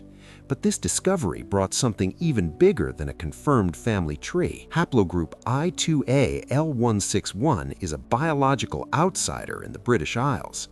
While most groups arrived with waves of farmers and invaders, this subgroup is a relic. It is the DNA of the very first people who settled Europe after the great glaciers began to melt. This is the blood of hunter-gatherers who walked across Doggerland, the land now under the sea between Britain and Europe, long before the English Channel even existed. In the British Isles, this marker is extremely rare. It's a disappearing whisper from the ancient past. Most importantly, this specific signature is documented in only 1 line in all of Scotland, the proven descendants of the barons of Monroe of Foulis. The numbers didn't lie. James Monroe didn't just invent an aristocratic past. His blood carried a seal that couldn't be faked. The legend of the Highland Barons, which historians spent 2 centuries calling a planter's vanity, was built on a solid biological foundation. The president really did belong to an ancient clan line whose chiefs had ruled in Rossshire for over 600 years. The journey of this DNA to the shores of Virginia is a story of survival that spans 10,000 years. Monroe's ancestors weren't part of the great Celtic migrations. They were there first. When the ice receded, the carriers of the I-2A group moved north from their shelters. They were the pioneers of the misty coasts and the builders of the first megaliths. They watched empires come and go. By the time the Vikings landed in northern Scotland or the Normans built their castles, this line was already part of the land itself. Eventually, one branch settled in the Easter Ross Valley, becoming Clan Monroe, warriors who didn't just survive, but rose to power. In 1296, the name Hugh Monroe appeared in the Ragman rolls. He was a baron who swore an oath to Edward I of England the moment the clan officially entered the history books. The Monroes became guardians of the northern borders. They survived independence wars, the Reformation, and endless clan feuds. Their home, Folis Castle, became a symbol of strength in a world ruled by steel. But then came 1648. The Battle of Preston changed everything. England was torn apart by civil war.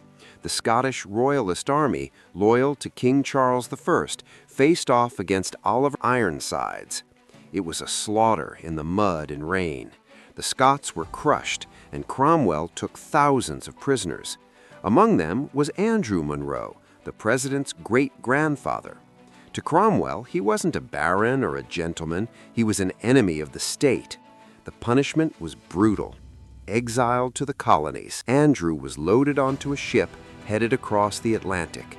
He was a prisoner, essentially an indentured servant sold to work the Virginia plantations. Imagine the shock. A man whose family owned castles for 600 years was now clearing forests under the hot sun of the New World. But this is where the strength of his DNA showed. The blood of survivors didn't give up. By 1650, Andrew Monroe had earned his first 200 acres in Westmoreland County. He started over. He rebuilt the family status from the ashes of exile. 4 generations later, in that same Virginia soil, this bloodline gave America its 5th president. James Monroe didn't just know Andrew's story, he felt it. His pride and his doctrine were his way of answering back to history.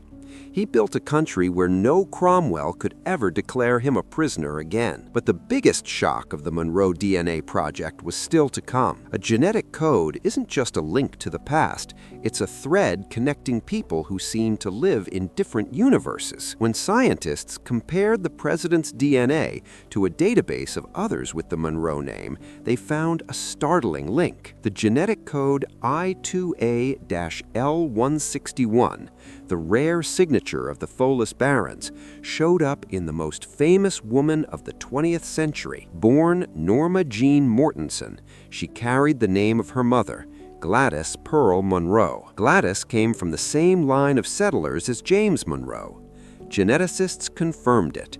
The great president and the ultimate Hollywood icon share the same Scottish root. They're distant cousins, separated by centuries, but joined by the same blood of exiles. The parallel is almost hard to believe until you look at their lives.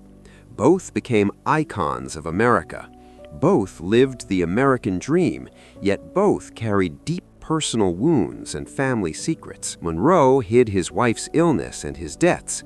Marilyn hid her vulnerability behind a movie star mask. Both died under tragic or mysterious circumstances, leaving us with more questions than answers. James Monroe's genetic story is more than just a talk about haplogroups and barons. It's a reminder of how deeply the stories of our ancestors are written inside us. Haplogroup I2A-L161, the rare signature of the Follis barons, showed up in marks for those who refused to fade away. His Monroe Doctrine, America for Americans, was the cry of an exile who was never going to let Europe take his home again. The bullet in his shoulder was metal, but his blood was pure flint. Monroe died in poverty, in someone else's house, but he died a winner. He achieved the main goal of his genetic code. He anchored his family line and his nation to a new land so firmly that no empire could ever move them again. When the test results were finally confirmed, it was clear the legend historians had dismissed as a story made up by Virginia planters actually had a solid biological basis. James Monroe really did carry the blood of Scottish barons. But this discovery raised a new, even more haunting question. If his royalist exile background was true, how did that shape the man who became the president of a republic? What mark did that blood leave on his decisions? And what else in his life did we think was a legend when it was actually the truth hidden in his genetic code? Haplogroup I2A/161 is a biological marker for people who refuse to disappear. Its journey began in ancient times when Europe was still covered in ice. While most modern Europeans were still wandering the Eurasian steppes, Monroe's ancestors were already living on these lands. They were hunter-gatherers following the melting glaciers north. They watched Doggerland sink beneath the waves, turning Britain into an island. They were there before the Celts, the Romans, and the Anglo-Saxons. This is the DNA of the original inhabitants of the North, people whose survival strategy wasn't about massive conquests, but an almost supernatural ability to hold on to their land. Monroe's ancestors, who eventually became Clan Monroe in the Scottish Highlands, lived for centuries in a state of constant siege. They survived Viking raids that burned the coasts of Rossshire. They stood firm during the Norman conquest when the old Celtic aristocracy was replaced by knights in steel armor. They went through the bloody wars for Scottish independence, where every inch of land was bought with blood. Why does this matter to us? Because when we look at James Monroe's politics, we hear the voice of those ancestors. His obsession with territory wasn't just the cold calculation of a politician, it was a biological instinct. When Monroe, as president, pushed almost fanatically to add Florida to the U.S., or when he moved the nation's borders west, he wasn't just acting as a strategist. An ancient clan chief was waking up inside him. For someone with haplogroup I2A, land isn't a commodity. It's the only guarantee the family survives. His DNA held a program: anchor, hold, protect. That program is what dictated the lines of the Monroe Doctrine. Essentially, that document became a modern, geopolitical version of a clan border. Monroe didn't just write a manifesto, he drew a magic circle around the entire Western Hemisphere, declaring it his Oiko Valley, where outsiders weren't allowed. His drive to grow the U.S. by a third of a continent wasn't a whim, it was his genetic code requiring him to protect and expand his living space, just as his ancestors had for centuries. So who was he really, this man people considered the last of the great founders? The answer from genetics is both simple and stunningly ironic. Was James Monroe who he claimed to be? Yes, he really was a descendant of those Monroe barons he told his daughters about by the fireplace. His legend wasn't a lie, but the truth was more complicated than just having a title. Monroe was a living historical paradox. His blood belonged to royalists, people who in 1648 were willing to die for King Charles I against Cromwell's republic. His great-grandfather Andrew was kicked out of Britain specifically because he believed the monarchy was sacred. Monroe's blood is the blood of people loyal to the throne until their last breath, and here is history's irony. This descendant of exiled royalists became the man who dealt the most crushing diplomatic blow to every monarchy in Europe. A man whose ancestors lost everything because of their loyalty to a king wrote the doctrine that forever banned European kings from messing with the New World. That is the ultimate twist of biological fate, the genetic memory of being exiled, of how the old world treated his great-grandfather, turned Monroe into the fiercest defender of Republican independence. His DNA confirmed a great truth. Greatness isn't passed down through paper coats of arms or gold chains. It's born from a massive mix of tragedy, war, and the will to live. Monroe didn't need documents from Scottish archives to feel like an aristocrat. He carried that status in his character, in his toughness under fire at Trenton, and in his calm as Washington burned. He was the architect of the era of good feelings, not because he was a soft man, but because his blood was old and wise enough to know that peace at home is the highest value for any clan. The DNA reveal pulled back the curtain on his roots, but it showed something even bigger. It showed that James Monroe was the perfect bridge between the past and the future. He took ancient Scottish loyalty to the land and forged it into an American passion for freedom.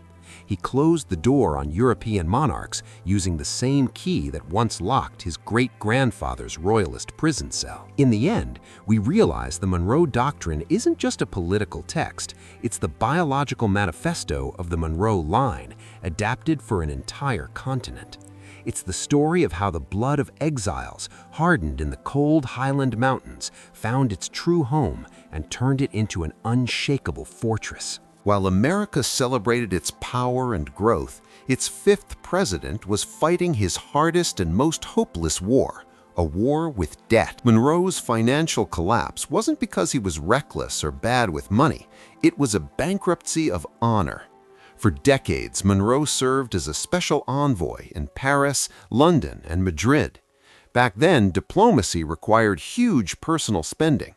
To keep up the image of the young republic, Monroe paid for embassy rents, courier salaries, and official dinners out of his own pocket.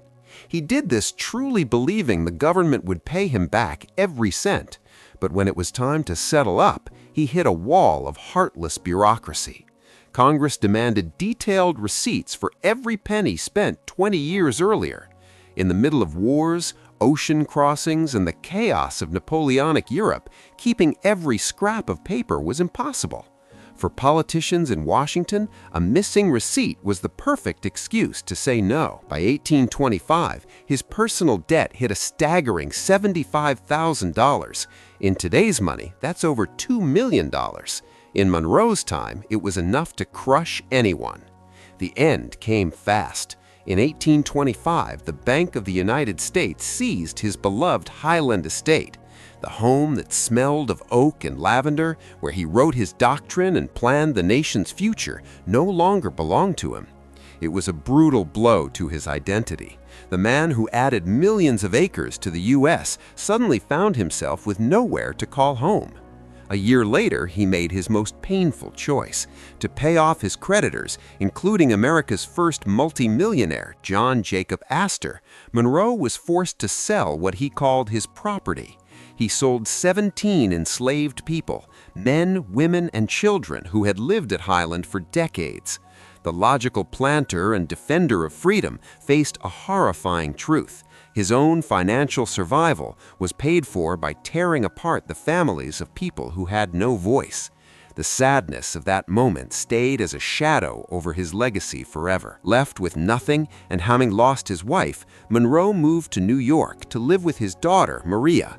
He lived in a simple room, surrounded by a few pieces of French furniture that hadn't been taken for debt. The former president of a nation that dictated terms to kings now depended on the kindness of his son-in-law. On July 4, 1831, America celebrated its 55th anniversary of independence.